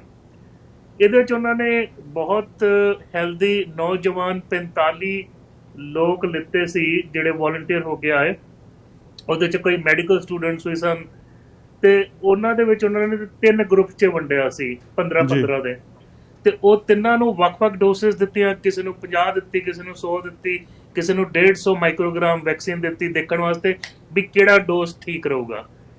ਇਹ 6 ਹਫ਼ਤੇ ਪਹਿਲਾਂ ਸ਼ੁਰੂ ਹੋਈ ਸੀ, ਫਿਰ ਮਹੀਨੇ ਬਾਅਦ ਉਹਨਾਂ ਨੂੰ ਇੱਕ ਬੂਸਟਰ ਡੋਜ਼ ਵੀ ਦਿੱਤਾ। ਜਦ ਉਹਨਾਂ ਨੇ ਦੇਖਿਆ 2 ਕਿਸਮ ਦੀ ਐਂਟੀਬਾਇਓਟਿਕਸ ਹੁੰਦੀਆਂ, ਜਿੱਦਾਂ ਸਾਡੇ ਅੰਦਰ ਫੌਜ ਹੁੰਦੀ ਹੈ, ਇੱਕ ਹੁੰਦੀ ਹੈ ਬਾਈਂਡਿੰਗ ਜਿੱਦਾਂ ਵੀ ਪੁਲਿਸ ਵਾਲੀ ਫੋਰਸ ਹੁੰਦੀ ਆ ਵੀ ਤੁਹਾਨੂੰ ਗ੍ਰਿਫਤਾਰ ਕਰਕੇ ਪੁਲਿਸ ਸਟੇਸ਼ਨ ਲਾਏ। ਫਿਰ ਇੱਕ ਹੁੰਦੀ ਆ ਨਿਊਟਰਲਾਈਜ਼ਿੰਗ, ਜਿੱਦਾਂ ਹੁਣ ਕੋਰਟ ਦੇ ਵਿੱਚ ਪੇਸ਼ਗੀ ਹੁੰਦੀ ਆ, ਉਹਦੇ ਬਾਅਦ ਸਜ਼ਾ ਮਿਲਦੀ ਆ। ਨਿਊਟਰਲਾਈਜ਼ਿੰਗ ਹੁੰਦੀ ਹੈ ਜਿਹੜਾ ਵਿਨਾਸ਼ ਕਰਦਾ ਵਾਇਰਸ ਨੂੰ। ਸੋ ਉਹਨਾਂ ਨੇ ਦੇਖਿਆ ਵੀ 45 ਲੋਕਾਂ ਦੇ ਵਿੱਚ ਜਿਹੜੀ ਬਾਈਂਡਿੰਗ ਐਂਟੀਬਾਡੀ ਉਹ ਤੇ ਬਣਦੀ ਆ। ਉਹਨਾਂ ਨੇ ਨਾ ਸਿਰਫ 8 ਲੋਕੀ ਹੀ ਚੈੱਕ ਕੀਤੇ ਨਿਊਟਰਲਾਈਜ਼ਿੰਗ ਐਂਟੀਬਾਡੀ ਵਾਸਤੇ। ਸੋ ਇਹਦੇ ਵਿੱਚ ਥੋੜਾ ਜਿਹਾ ਸਾਨੂੰ ਹੈਗਾ ਵੀ ਉਹਨਾਂ ਨੇ 45 ਦੇ 45 ਕਿਉਂ ਨਹੀਂ ਚੈੱਕ ਕੀਤੇ, 8 ਦੇ ਵਿੱਚ ਚੈੱਕ ਕੀਤੀ, ਔਰ ਕਹਿੰਦੇ 8 ਦੇ ਵਿੱਚ 100% ਆਈ ਵੀ 8 ਦੇ ਵਿੱਚ ਉਹ ਨਿਊਟਰਲਾਈਜ਼ਿੰਗ ਐਂਟੀਬਾਡੀ ਵੀ ਸੀ, ਔਰ ਇਹ ਮੈਚ ਕਰਦਾ ਸੀ ਦੋਵੇਂ ਐਂਟੀਬਾਡੀਜ਼ ਜਿਨ੍ਹਾਂ ਨੂੰ ਨੈਚੁਰਲ ਕੋਰੋਨਾ ਵਾਇਰਸ ਤੋਂ ਇਨਫੈਕਸ਼ਨ ਹੋਇਆ। ਵੀ ਜਦੋਂ ਸਾਨੂੰ ਇਨਫੈਕਸ਼ਨ ਹੁੰਦਾ ਅਸੀਂ ਵੀ ਐਂਟੀਬਾਡੀ ਬਣਾਉਂਦੇ ਆ। ਸੋ ਉਹਦੀ ਦਰ, ਉਹਦੀ ਮਾਤਰਾ ਔਰ 2 ਕਿਸਮ ਦੀ ਐਂਟੀਬਾਡੀਜ਼ ਆ ਉਹ ਬਿਲਕੁਲ ਸਹੀ ਬਣ ਰਹੇ ਸੀ ਜਿੱਦਾਂ ਨੈਚੁਰਲ ਇਨਫੈਕਸ਼ਨ 'ਚ ਹੁੰਦਾ। ਇਹਦਾ ਮਤਲਬ ਇਹ ਵੀ ਸਾਡਾ ਜਿਹੜਾ ਇਮਿਊਨ ਸਿਸਟਮ ਆ ਉਹ ਵੈਕਸੀਨ ਤੋਂ ਮੈਮਰੀ ਰੱਖਦਾ ਤੇ ਐਂਟੀਬਾਡੀ ਬਣਾਉਂਦਾ ਜੀ। ਲੇਕਿਨ ਇਹ ਪਹਿਲਾ ਫੇਜ਼ ਸੀ। ਹੁਣ ਮੈਂ ਦੱਸਦਾ ਫੇਜ਼ 2। ਅੱਛਾ, ਪਹਿਲਾ ਫੇਜ਼ ਅਗਰ ਗਲਤ ਹੋਏ ਤਾਂ ਉਹਨੂੰ ਫੇਜ਼ 2 'ਚ ਜਾਣ ਨਹੀਂ ਦਿੱਤਾ ਜਾਂਦਾ। ਸੋ ਇੱਥੇ ਹੁਣ ਇਹਨਾਂ ਨੂੰ ਮਾਨਤਾ ਮਿਲੀ ਆ ਵੀ ਇਹਨਾਂ ਨੇ ਜਾਣਾ ਫੇਜ਼ 2। ਫੇਜ਼ 2 ਦੇ ਵਿੱਚ ਇਹਨਾਂ ਨੇ ਲੈਣੇ 600 ਕੈਂਡੀਡੇਟ, ਉਹਦੇ ਵਿੱਚ ਅੱਧੇ ਰੱਖਣੇ ਆ 55 ਸਾਲ ਤੋਂ ਥੱਲੇ, ਅੱਧੇ ਰੱਖਣੇ ਆ 55 ਸਾਲ ਤੋਂ ਉੱਤੇ। ਇਹ ਫਿਰ ਵੱਡੀ ਟਰਾਇਲ ਹੋਏਗੀ ਵੀ ਇਹ 'ਚ ਵਾਕਈ ਹੁਣ ਦੇਖਦੇ ਆ ਵੀ ਕਿੱਦਾਂ ਬਣਦਾ ਵੀ ਬਜ਼ੁਰਗਾਂ ਦੇ ਵਿੱਚ ਤੇ ਯੰਗ ਹੈਲਦੀ ਐਡਲਟਸ 'ਚ। ਜਦ ਇਹ ਸਕਸੈਸਫੁਲ ਹੋਇਆ, ਇਹਨੂੰ ਲੱਗਣੇ 3 ਮਹੀਨੇ, ਫਿਰ ਉਹਨਾਂ ਨੂੰ ਮਨਜ਼ੂਰੀ ਮਿਲਣੀ ਹੈ ਫੇਜ਼ 3 ਦੀ। ਫੇਜ਼ 3 'ਚ ਘੱਟ ਤੋਂ ਘੱਟ ਉਹਨਾਂ ਨੂੰ 3000 ਰਿਕਰੂਟਸ ਲੈਣੇ ਪੈਣੇ ਆ ਵੱਖ-ਵੱਖ ਕੰਟਰੀ 'ਚ। ਫਿਰ ਉਹਨਾਂ ਨੂੰ ਦੇਖਣਾ ਪੈਣਾ ਐਕਸਪੋਜ਼ ਕਰਕੇ ਵੀ ਵਾਕਈ ਹੀ ਇਹ ਪ੍ਰੋਟੈਕਟ ਕਰਦੀ ਕਿ ਨਹੀਂ ਕਰਦੀ। ਸੋ ਇਹ ਸਾਰੇ ਮੁਜੱਸਮੇ ਨੂੰ 12 ਤੋਂ 18 ਮਹੀਨੇ ਲੱਗਣੇ ਆ, ਕਿਉਂਕਿ ਉਹਦੇ ਬਾਅਦ ਫਿਰ ਉਹਨਾਂ ਨੂੰ ਪੀਅਰ ਰਿਵਿਊ ਦੇ ਜਾਣਾ ਪੈਂਦਾ। ਜਿੱਦਾਂ ਹੁਣ ਖਬਰ ਤਾਂ ਕੱਲ ਬਹੁਤ ਹੰਗਾਮੇ ਵਾਲੀ ਸੀ, ਲੇਕਿਨ ਅਗਰ ਆਪਾਂ ਪੀਅਰ ਰਿਵਿਊ 'ਚ ਦੇਖੀਏ ਤੇ 45 ਦੇ ਵਿੱਚੋਂ ਸਿਰਫ ਉਹਨਾਂ ਨੇ 8 ਦੇ ਵਿੱਚ ਨਿਊਟਰਲਾਈਜ਼ਿੰਗ ਐਂਟੀਬਾਡੀ ਕਿਉਂ ਚੈੱਕ ਕੀਤੀਆਂ, 45 ਦੇ 45 ਕਰਨੇ ਚਾਹੀਦੇ ਸੀ। ਸੋ ਕਿੰਤੂ ਪਰੰਤੂ ਹੁੰਦਾ ਰਹਿੰਦਾ। ਉਹਦੇ ਬਾਅਦ ਮਾਨਤਾ ਮਿਲਦੀ ਆ, ਮਾਨਤਾ ਤੋਂ ਬਾਅਦ ਮਾਸ ਪ੍ਰੋਡਕਸ਼ਨ ਹੁੰਦਾ, ਮਾਸ ਪ੍ਰੋਡਕਸ਼ਨ ਤੋਂ ਬਾਅਦ ਫਿਰ ਫਰੰਟ ਲਾਈਨ ਵਰਕਰਸ ਆ ਜਿਹੜੇ ਐਟ ਰਿਸਕ ਵਰਕਰ ਹੈਗੇ, ਜਿਹੜੇ ਹਸਪੀਟਲਾਂ 'ਚ ਕੰਮ ਕਰਦੇ ਆ, ਜਿਹੜੇ ਐਟ ਰਿਸਕ ਪੋਪੂਲੇਸ਼ਨ ਹੈ, ਰੈਸੀਡੈਂਸ਼ੀਅਲ ਕੇਅਰ ਹੋਮ, ਬਜ਼ੁਰਗ ਜਾਂ ਜਿਨ੍ਹਾਂ ਨੂੰ ਮਲਟੀਪਲ ਹੈਲਥ ਪ੍ਰੋਬਲਮ ਹੈ, ਉਹਨਾਂ ਨੂੰ ਪਹਿਲਾਂ ਦਿੱਤੀ ਜਾਂਦੀ ਆ, ਬਾਅਦ 'ਚ ਦੂਜਿਆਂ ਦੀ ਵਾਰੀ ਆਉਂਦੀ ਆ। ਦੂਜੀ ਗੱਲ ਜਿਹੜੀ ਇਹਦੇ ਵਿੱਚ ਆਈ ਆ ਵੀ ਨਿਊਟਰਲਾਈਜ਼ਿੰਗ ਐਂਟੀਬਾਡੀਜ਼, ਜਿਹੜਾ ਸਾਰਸ ਹੋਇਆ ਸੀ ਅੱਜ ਤੋਂ ਕਰੀਬਨ 18 ਸਾਲ ਪਹਿਲਾਂ, ਉਹਦੀ ਜਿਹੜੀ ਐਂਟੀਬਾਡੀਜ਼ ਆ ਉਹ ਵੀ ਲੈਬ 'ਚ ਪੈਰਿਸ ਤੋਂ ਰਿਪੋਰਟ ਆ ਰਹੀ ਆ ਵੀ ਕਰੋਨਾ ਵਾਇਰਸ ਨੂੰ ਖਤਮ ਕਰਕੇ ਨਿਊਟਰਲਾਈਜ਼ ਕਰ ਸਕਦੀ ਆ। ਸੋ ਇੱਕ ਕਿਸਮ ਦਾ ਉਹ ਵੀ ਇੱਕ ਟੂਲ ਹੈਗਾ, ਲੇਕਿਨ ਉਹਨੂੰ ਡਿਵੈਲਪ ਕਰਨ 'ਚ ਟਾਈਮ ਲੱਗੂਗਾ। ਉਹ ਵੀ ਫਿਰ ਜਿਹੜੇ ਫਰੰਟ ਲਾਈਨ ਕੰਮ ਕਰ ਰਿਹਾ ਉਹਨਾਂ ਤੇ ਹੀ ਲਗਭਗ ਇਸਤੇਮਾਲ ਕੀਤਾ ਜਾਊਗਾ ਮੁੱਢਲੇ ਦਿਨਾਂ 'ਚ। ਹੁਣ ਨਾ ਕਾਫੀ ਮੈਨੂੰ ਪਿਛਲੇ ਹਫ਼ਤੇ ਔਰ ਇਸ ਹਫ਼ਤੇ ਵੀ ਫੋਨ ਆ ਰਹੇ ਆ, ਜਿਹੜੇ ਨਿੱਕੇ ਬੱਚੇ ਆ ਵੀ ਉਹਨਾਂ ਦੇ ਟੀਕੇ ਜਾਰੀ ਰਹਿਣੇ ਚਾਹੀਦੇ ਆ, ਕਿ ਹੁਣ ਆਪਾਂ 2 ਮਹੀਨੇ ਜਿਹੜੇ ਹੈਗੇ ਆ। ਹੁਣ ਕਈ ਪੈਰੈਂਟਸ ਨੂੰ ਨੌਲੇਜ ਨਹੀਂ ਸੀ, ਉਹਨਾਂ ਨੇ ਟੀਕਾ ਲਵਾਉਣ ਵੀ ਨਹੀਂ ਗਏ ਬੱਚਿਆਂ ਨੂੰ। ਦੇਖੋ, ਜਿਹੜਾ ਤੁਹਾਡਾ ਵੈਕਸੀਨੇਸ਼ਨ ਹੈ ਬੱਚਿਆਂ ਦਾ ਉਹ ਬਿਲਕੁਲ ਸਹੀ ਟਾਈਮ ਤੇ ਚੱਲਦਾ ਹੀ ਰਹਿਣਾ ਚਾਹੀਦਾ, ਕਿਉਂਕਿ ਉਹ ਜਿਹੜੇ ਦੂਜੇ ਰੋਗ ਆ ਜਿੱਦਾਂ ਖਸਰਾ ਹੋ ਗਿਆ, ਕੰਨ ਪੇੜੇ ਹੋ ਗਏ, ਜਿੱਦਾਂ ਪੋਲੀਓ ਆ, ਜਿੱਦਾਂ ਮੈਨੇਜਾਈਟਿਸ ਆ, ਜਾਂ ਜੋ ਵੀ ਡਿਫਥੇਰੀਆ, ਜੋ ਵੀ ਅਸੀਂ ਦਿੰਦੇ ਆ ਉਸ ਤੋਂ ਤੁਹਾਡੇ ਬੱਚਿਆਂ ਨੂੰ ਪ੍ਰੋਟੈਕਸ਼ਨ ਚਾਹੀਦੀ ਆ। ਸੋ ਹੈਲਥ ਯੂਨਿਟ ਖੁੱਲੇ ਆ, ਅਗਰ ਤੁਸੀਂ ਨਰਸਿਸ ਤੋਂ ਲਵਾਉਂਦੇ ਆ ਤੇ ਜੀ ਸਦਕੇ ਉੱਥੇ ਜਾਓ। ਇਹਦੇ ਵਿੱਚ ਕੋਈ ਨਹੀਂ ਹੈਗਾ ਵੀ ਜਦੋਂ ਇਹ ਪੂਰਾ ਖਤਮ ਹੋਏਗਾ ਉਹਦੇ ਬਾਅਦ ਹੀ ਸ਼ੁਰੂ ਕਰਨਾ, ਜਾਂ ਕਈ ਫੈਮਿਲੀ ਡਾਕਟਰ ਵੀ ਲਾਉਂਦੇ ਆ। ਤੁਸੀਂ ਆਪਣੇ ਫੈਮਿਲੀ ਡਾਕਟਰ ਦੇ ਨਾਲ ਵੀ ਫੋਨ ਕਰਕੇ ਸਲਾਹ ਕਰ ਸਕਦੇ ਆ, 811 'ਚ ਵੀ ਕਾਲ ਕਰ ਸਕਦੇ ਆ। ਸੋ ਇਹ ਮੇਰੇ ਖਿਆਲ ਨਾਲ ਬਹੁਤ ਜ਼ਰੂਰੀ ਹੈਗਾ ਵੀ ਵੈਕਸੀਨੇਸ਼ਨ ਬੱਚਿਆਂ ਦਾ ਉਹ ਜਾਰੀ ਰਹਿਣਾ ਚਾਹੀਦਾ। ਜਦ ਅੱਜ ਚੀਜ਼ਾਂ ਖੁੱਲੀਆਂ ਬ੍ਰਿਟਿਸ਼ ਕੋਲੰਬੀਆ 'ਚ, ਤੇ ਜਿਹੜੀ ਇਲੈਕਟਿਵ ਸਰਜਰੀ ਆ ਉਹ ਵੀ ਖੋਲੀ ਗਈ ਆ, ਥੋੜੇ ਡੈਂਟਲ ਆਫਿਸਿਸ ਵੀ ਖੁੱਲੇ ਆ, ਹੋਰ ਅਦਾਰੇ ਵੀ ਖੁੱਲੇ ਆ। 3 ਪ੍ਰੋਵਿੰਸ ਕਹਿ ਲਓ ਵੀ ਬ੍ਰਿਟਿਸ਼ ਕੋਲੰਬੀਆ, ਓਨਟਾਰੀਓ, ਸਸਕੈਚੁਅਨ, ਇਹ ਥੋੜਾ ਮਤਲਬ ਖੁੱਲਣ 'ਚ ਅਗਾਂਹ ਹੈਗੇ ਆ। ਦੂਜੇ ਪ੍ਰੋਵਿੰਸ 'ਚ ਫਿਰ ਵੀ ਥੋੜੀ ਜਿਹੀ ਰੈਸਟ੍ਰਿਕਸ਼ਨਸ ਚੱਲ ਰਹੀ ਆ। ਹੁਣ ਸਕੂਲ ਦਾ ਮਸਲਾ, ਫਿਰ ਪੈਰੈਂਟਸ ਜਿਹੜੇ ਹੈਗੇ ਆ ਉਹ 50-50 ਡਿਵਾਈਡਡ ਆ। ਬ੍ਰਿਟਿਸ਼ ਕੋਲੰਬੀਆ 'ਚ ਮਾਨਯੋਗ ਪ੍ਰੀਮੀਅਰ ਸਾਹਿਬ ਨੇ ਤੇ ਮਿਨਿਸਟਰ ਆਫ ਐਜੂਕੇਸ਼ਨ ਉਹਨਾਂ ਨੇ ਕਿਹਾ ਵੀ 1 ਜੂਨ ਤੋਂ ਕਰੀਬਨ 4 ਹਫ਼ਤੇ ਤੱਕ ਕਲਾਸਿਸ ਚੱਲਣਗੀਆਂ। ਲੇਕਿਨ ਉਹਨਾਂ ਨੇ ਨਿੱਕੇ ਬੱਚੇ ਜਿਹੜੇ ਹੈਗੇ ਆ, ਜਿਹੜੇ 6ਵੀਂ ਤੋਂ ਥੱਲੇ ਥੱਲੇ ਹੈਗੇ ਆ, ਉਹਨਾਂ ਨੂੰ ਕਿਹਾ ਸੀ ਵੀ ਹਫ਼ਤੇ 'ਚ 2 ਵਾਰੀ ਜਾਣਗੇ ਵੀ 50% ਕਪੈਸਿਟੀ। ਜਿਹੜੇ ਉਸ ਤੋਂ ਵਧੇਰੀ ਕਲਾਸਿਸ ਆ ਉਹ ਹਫ਼ਤੇ 'ਚ 1 ਵਾਰੀ ਜਾਣਗੇ ਵੀ 20% ਕਪੈਸਿਟੀ। ਸੋ ਉਹਦੇ ਜਦੋਂ ਇੱਕ ਤਾਂ ਪਹਿਲੀ ਗੱਲ ਇਹ ਕੰਪਲਸਰੀ ਨਹੀਂ ਆ, ਇਹ ਮਾਪੇ ਇਹਨੂੰ ਰਿਜੈਕਟ ਵੀ ਕਰ ਸਕਦੇ ਆ, ਆਨਲਾਈਨ ਕੋਰਸ ਜਿੱਦਾਂ ਹੁਣ ਮਿਲ ਰਿਹਾ ਜਾਰੀ ਰੱਖ ਸਕਦੇ ਆ ਜੀ। ਬੱਚਾ ਜਦੋਂ ਜਾਊਗਾ ਉਹਨੂੰ ਹੱਥ ਧੋਣੇ ਪੈਣਗੇ ਕੰਪਲਸਰੀ ਸਕੂਲੇ, ਔਰ ਸਕੂਲਾਂ ਦੇ ਵਿੱਚ ਪਾਣੀ ਔਰ ਸਾਬਣ ਮੁਹੱਈਆ ਕੀਤਾ ਗਿਆ। ਇਹਦੇ ਵਿੱਚ ਉਹਨਾਂ ਨੇ ਆਲਰੇਡੀ ਕਲਾਸ ਦੇ ਜਿਹੜੇ ਡੈਸਕ ਜਾਂ ਕੁਰਸੀਆਂ 6-8 ਫੁੱਟ ਦੂਰ ਰੱਖੀਆਂ। ਬੱਚਿਆਂ ਨੂੰ ਸਿਖਾਇਆ ਜਾਂਦਾ ਵੀ ਫਿਜ਼ੀਕਲ ਡਿਸਟੈਂਸ ਔਰ ਹਾਈਜੀਨ। ਕਈ ਪੈਰੈਂਟਸ ਕਹਿੰਦੇ ਸੀ ਵੀ ਮਾਸਕ ਕੰਪਲਸਰੀ ਕਰੋ, ਮਾਸਕ ਕੰਪਲਸਰੀ ਨਹੀਂ ਆ, ਲੇਕਿਨ ਜਿਹੜਾ ਬੱਚਾ ਲਾ ਕੇ ਆਉਣਾ ਚਾਹੀਦਾ ਉਹ ਲਾ ਕੇ ਆ ਸਕਦਾ। ਸੋ ਆਪਣਾ ਪਰਸਨਲ ਪ੍ਰੋਟੈਕਟਿਵ ਇਕਵਿਪਮੈਂਟਸ ਵੀ ਬੱਚਾ ਲੈ ਕੇ ਆ ਸਕਦਾ। ਕਿਸੇ ਨੇ ਗਲਵ ਪਾ ਕੇ ਆਉਣੇ ਉਹ ਵੀ ਆ ਪਾ ਕੇ ਆ ਸਕਦਾ ਜੀ ਸਦਕੇ। ਇਹ ਇਸ ਲਈ ਜ਼ਰੂਰੀ ਸਮਝਿਆ ਗਿਆ ਸੀ ਜਿਹੜੇ ਐਜੂਕੇਸ਼ਨ ਦੇ ਮਾਹਿਰ ਹੈ, ਭਾਵੇਂ ਇਹ 4 ਹਫ਼ਤੇ ਚੱਲਣਾ ਪ੍ਰੋਗਰਾਮ, ਕਿਉਂਕਿ ਬੱਚੇ ਦੂਜੇ ਬੱਚੇ ਦੇ ਇੰਟਰੈਕਸ਼ਨ ਮੰਗਦੇ ਆ, ਕਿਉਂਕਿ ਉਹਨਾਂ ਦੀ ਮਿੱਤਰਤਾ ਹੁੰਦੀ ਆ। ਹੁਣ 2 ਮਹੀਨੇ ਹੋ ਗਏ ਕਿਸੇ ਦੋਸਤ ਮਿੱਤਰ ਨਾਲ ਉਹ ਰੂਬਰੂ ਨਹੀਂ ਹੋਏ, ਭਾਵੇਂ ਵਰਚੁਅਲੀ ਥੋੜਾ ਬਹੁਤ ਹੁੰਦੇ ਸੀ, ਲੇਕਿਨ ਫਿਜ਼ੀਕਲੀ ਰੂਬਰੂ ਹੋਣਾ ਅਲੱਗ ਹੁੰਦਾ। ਦੂਜਾ ਉਹਨਾਂ ਦਾ ਟੀਚਰਾਂ ਦੇ ਨਾਲ ਸੰਪਰਕ ਨਹੀਂ ਹੋਣਾ। ਤੀਜੀ ਗੱਲ ਵੀ ਜਦ ਹੁਣ ਸਕੂਲ ਸਿਸਟਮ ਫਿਨਿਸ਼ ਹੋ ਜਾਣਾ ਜੂਨ ਦੇ ਐਂਡ, ਉਹਦੇ ਨਾਲ ਫਿਰ ਉਹ ਆਪਣੇ ਫਰੈਂਡਸ ਨੂੰ, ਟੀਚਰਾਂ ਨੂੰ ਗੁੱਡ ਬਾਏ ਵੀ ਕਹਿ ਸਕਦੇ ਆ। ਔਰ ਸੈਪਟੈਂਬਰ 'ਚ ਮੈਨੂੰ ਲੱਗਦਾ ਵੀ ਵੱਡੀ ਮਾਤਰਾ 'ਚ ਸਕੂਲ ਹੋਰ ਜਿੱਦਾਂ ਪਹਿਲਾਂ ਨਾਰਮਲ ਹੁੰਦੇ ਸੀ ਇਦਾਂ ਖੋਲੇ ਜਾਣਗੇ। ਵਰਲਡ ਵਾਈਡ ਜਿਹੜਾ ਹੈਗਾ ਹੁਣ ਰਸ਼ੀਆ 'ਚ ਨੰਬਰ ਬਹੁਤ ਵੱਧਦਾ ਜਾ ਰਿਹਾ, ਲੇਕਿਨ ਮੌਤਾਂ ਉੱਥੇ ਘੱਟ ਨੇ। ਬ੍ਰਾਜ਼ੀਲ 'ਚ ਨੰਬਰ ਵਧਿਆ, ਮੌਤਾਂ ਵੀ ਵੱਧ ਰਹੀਆਂ। ਮੈਂ ਕੱਲ ਵੀ ਅੱਜ ਵੀ ਬੰਬੇ ਫੋਨ ਕੀਤਾ ਸੀ, ਬਹੁਤ ਜ਼ਿਆਦਾ ਕੇਸਿਸ ਆ ਰਹੇ ਆ। 31 ਮਈ ਤੱਕ ਮਹਾਰਾਸ਼ਟਰ ਲਾਕਡਾਊਨ 'ਚ ਹੈਗਾ, ਔਰ ਜ਼ਿਆਦਾ ਸਲਮ ਏਰੀਆ ਜਿਹੜਾ ਧਰਾਵੀ ਉਸ ਤੋਂ ਆ ਰਿਹਾ। ਦੂਜਾ ਜਿਹੜਾ ਸਾਈਕਲੋਨ ਹੈਗਾ ਅਹਿਮ, ਉਹ ਵੀ ਬੰਗਲਾਦੇਸ਼ ਤੇ ਵੈਸਟ ਬੰਗਾਲ ਦੀ ਖਾੜੀ 'ਚ ਜਿਹੜਾ ਹੈਗਾ 36 ਘੰਟੇ ਉਹਨੇ 240 ਤੋਂ 270 ਕਿਲੋਮੀਟਰ ਪਰ ਆਵਰ ਦੀ ਤੇਜ਼ ਦੇ ਨਾਲ ਹੋਣਾ। ਸੋ ਜਿੱਥੇ ਕੋਵਿਡ ਦਾ ਪਸਾਰਾ ਹਿੰਦੁਸਤਾਨ ਔਰ ਬੰਗਲਾਦੇਸ਼, ਉੱਤੋਂ ਇਹ ਸਾਈਕਲੋਨ ਜਿਹੜਾ ਹੈਗਾ ਤੂਫਾਨ, ਇਹ ਵੀ ਉਹਨਾਂ ਨੂੰ ਝੱਲਣਾ ਪੈਣਾ ਆਉਣ ਵਾਲੇ ਕੁਝ ਦਿਨਾਂ ਵਾਸਤੇ। ਬਾਕੀ ਤੇ ਦੇਖੋ ਅੱਜ ਜਿਹੜੀ ਚੀਜ਼ਾਂ ਖੁੱਲੀਆਂ, ਅਗਰ ਆਪਾਂ ਆਖੀਏ ਅੱਜ ਸਿਰਫ ਡੀਸੀ 'ਚ 2 ਹੀ ਕੇਸਿਸ ਸੀ, ਕੱਲ 8 ਸੀ, ਪਰਸੋਂ 8 ਸੀ। ਸੋ ਨੰਬਰ ਲਗਾਤਾਰ ਥੱਲੇ ਆ ਰਿਹਾ। BC 'ਚ 75% ਜਿਹੜੇ ਕੋਵਿਡ ਵਾਲੇ ਰਾਜੀ-ਬਾਜੀ ਹੋ ਗਏ। 325 ਐਕਟਿਵ ਕੇਸਿਸ ਆ, ਹਸਪੀਟਲ 'ਚ 45 ਆ, ਸਿਰਫ 12 ICU 'ਚ ਆ। ਜ਼ਿਆਦਾ ਓਨਟੇਰੀਓ 'ਚ ਹੈਗਾ, ਔਰ ਥੋੜਾ ਮਤਲਬ ਕਹਾਂਗੇ ਵੀ ਕਿਊਬੈਕ 'ਚ ਸਭ ਤੋਂ ਜ਼ਿਆਦਾ ਆ। ਸੋ ਬਾਕੀ ਪ੍ਰੋਵਿੰਸ ਤੇ ਬਿਲਕੁਲ ਠੀਕ ਲੰਘ ਰਹੇ। ਲੇਕਿਨ ਹੁਣ ਜਿਹੜੀਆਂ ਸਾਡੀ ਹਰਕਤਾਂ ਹੈਗੀਆਂ ਅੱਜ ਤੋਂ, ਮੇਰੀ ਮੁਰਾਦ ਆ 19 ਤਰੀਕ ਤੋਂ, ਆਉਣ ਵਾਲੇ 2-3 ਹਫ਼ਤੇ, ਉਸ ਤੋਂ ਬਾਅਦ ਪਤਾ ਲੱਗੂਗਾ ਵੀ ਇਹ ਜਿਹੜਾ ਖੁੱਲ ਹੋਇਆ ਇਹਦੇ ਨਾਲ ਨੰਬਰ ਵਧੇ ਕਿ ਨਹੀਂ ਵਧੇ। ਅਗਰ ਨੰਬਰ ਨਹੀਂ ਵਧਦੇ ਤਾਂ ਫੇਜ਼ 3 'ਚ ਜਾਇਆ ਜਾਏਗਾ, ਜਿਹਦੇ ਵਿੱਚ ਖੁੱਲ ਥੋੜੀ ਹੋਰ ਜ਼ਿਆਦਾ ਜਿੱਤੀ ਜਾਏਗੀ। ਡਾਕਟਰ ਸਾਹਿਬ, ਇਹਦੇ ਨਾਲ ਹੀ ਥੋੜੀ ਜਿਹੀ ਜਾਣਕਾਰੀ ਤੁਸੀਂ ਜ਼ਿਕਰ ਕੀਤਾ ਇੰਡੀਆ ਦਾ, ਉੱਥੇ ਬਾਰੇ ਮੈਂ ਥੋੜੀ ਜਿਹੀ ਜਾਣਕਾਰੀ ਚਾਹੁੰਦਾ। ਲੱਖ ਦੇ ਕਰੀਬ ਉੱਥੇ ਕੇਸ ਹੋ ਚੁੱਕੇ ਆ, ਕਈ ਥਾਵਾਂ ਦੇ ਉੱਤੇ ਲਗਾਤਾਰ ਵੱਧ ਰਹੇ ਆ। ਤੁਸੀਂ ਕੈਨੇਡਾ ਤੇ US ਦੇ ਬਾਰੇ ਵੀ ਜਾਣਦੇ ਹੋ, ਬੜੇ ਐਡਵਾਂਸ ਦੇਸ਼ ਆ। ਇੱਥੇ ਕਿਸ ਤਰ੍ਹਾਂ ਦਾ ਇਨਫਰਾਸਟਰਕਚਰ ਆ, ਕਿੰਨੇ ਹਸਪੀਟਲ ਸੀਗੇ, ਪਰ ਜਿੰਨੇ ਕੇਸਿਸ ਇੱਥੇ ਆਏ ਇੱਕ ਵੇਲੇ ਫਿਕਰ ਲੱਗ ਗਿਆ ਸੀ ਕਿ ਇਹ ਹਸਪਤਾਲ ਵੀ ਥੋੜ੍ਹੇ ਪੈ ਗਏ। ਇੰਡੀਆ ਦੇ ਵਿੱਚ 25,000 ਜਿਹੜਾ ਸਰਕਾਰੀ ਹਸਪਤਾਲ ਆ, 43,000 ਪ੍ਰਾਈਵੇਟ ਆ, 70,000 ਦੇ ਕਰੀਬ ਉੱਥੇ ਟੋਟਲ ਹਸਪਤਾਲ ਹੈਗੇ, ਜਿਨ੍ਹਾਂ ਦੇ ਵਿੱਚ 19 ਲੱਖ ਬੈੱਡ ਆ। ਹੁਣ ਜਿਹੜੀ ਜਿਸ ਤੇਜ਼ੀ ਦੇ ਨਾਲ ਇੰਡੀਆ ਦੇ ਵਿੱਚ ਕੇਸ ਵੱਧ ਰਹੇ ਆ, ਤੁਹਾਨੂੰ ਲੱਗਦਾ ਕਿ ਇਹ ਥੋੜੇ ਦਿਨਾਂ ਬਾਅਦ ਆਪਣੇ ਆਪ ਹੀ ਜਿੱਦਾਂ ਕੈਨੇਡਾ ਅਮਰੀਕਾ 'ਚ ਥੱਲੇ ਆ ਜਾਣਗੇ, ਜਾਂ ਉੱਥੇ ਕੋਈ ਵੱਡਾ ਸੰਕਟ ਪੈਦਾ ਹੋ ਸਕਦਾ? ਜਿੱਦਾਂ ਡਾਕਟਰ ਰਾਜਦੀਪ ਗੁਲੇਰੀਆ, ਜਿਹੜੇ all India institute of medical sciences, ਉਹ ਕਹਿ ਰਹੇ ਵੀ ਅਜੇ ਜੂਨ ਦੇ ਵਿੱਚ ਹੋਰ ਜ਼ਿਆਦਾ ਕੇਸਿਸ ਹੋਣਗੇ। ਜੂਨ ਔਰ ਜੁਲਾਈ ਦਾ ਮਹੀਨਾ ਇੰਡੀਆ ਵਾਸਤੇ ਜਿਹੜਾ ਹੈਗਾ ਉਹ ਗੰਭੀਰ ਹੋਊਗਾ। ਆਲਰੇਡੀ ਮੈਨੂੰ ਖਬਰਾਂ ਮਿਲ ਰਹੀਆਂ ਬੰਬੇ ਦੇ ਵਿੱਚ ਜਿਹੜੇ ਕੋਵਿਡ ਦੇ ਜਿਹੜੇ ਡੈਡੀਕੇਟਿਡ ਬੈੱਡ ਆ ਉਹ ਪੂਰੇ ਹੋ ਚੁੱਕੇ ਆ। ਉਹਨਾਂ ਨੂੰ ਪਤਾ ਨਹੀਂ ਲੱਗ ਰਿਹਾ ਵੀ ਪੇਸ਼ੈਂਟਸ ਨੂੰ ਕਿੱਥੇ ਰੱਖਣਾ। ਦੂਜੀ ਗੱਲ ਇਹ ਹੈਗੀ ਆ ਵੀ ਹਿੰਦੁਸਤਾਨ ਦਾ ਜਿਹੜਾ ਹੈਲਥ ਰੈਗੂਲੇਸ਼ਨ ਆ, ਉਹ ਆਪਾਂ ਕੈਨੇਡਾ ਦੇ ਨਾਲ ਨਹੀਂ ਕੰਪੇਅਰ ਸਕਦੇ, ਕਿਉਂਕਿ ਸਾਡਾ ਯੂਨੀਵਰਸਲ ਹੈਲਥ ਕੇਅਰ ਆ, ਗਵਰਨਮੈਂਟ ਅੰਡਰਟੇਕ ਕਰਦੀ ਹੈ ਸਾਰੇ ਹਸਪਤਾਲਾਂ ਨੂੰ।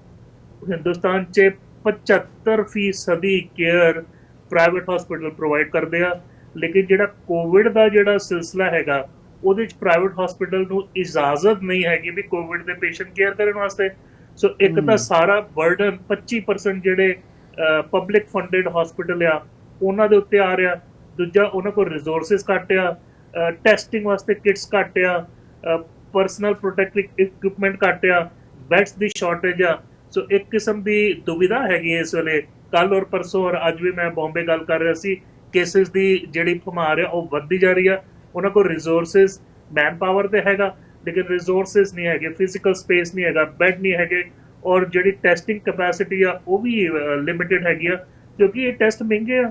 ਜਿੱਦਾਂ ਆਪਾਂ ਪੀਸੀਆਰ ਟੈਸਟ ਕਰਨਾ ਵਾਇਰਸ ਦਾ ਜਿਹੜਾ ਆਰਐਨਏ ਉਹਨੂੰ ਐਂਪਲੀਫਾਈ ਕਰਕੇ ਦੇਖਣਾ, ਘੱਟ ਤੋਂ ਘੱਟ ਮੇਰੇ ਖਿਆਲ ਨਾਲ $100 ਦਾ ਤੇ ਟੈਸਟ ਪੈਂਦਾ। ਸੋ ਉਹ ਸਾਰੇ ਕਿੱਥੋਂ ਮਤਲਬ ਇਹਨੇ ਰਿਸੋਰਸਿਸ ਹੋਣਗੇ।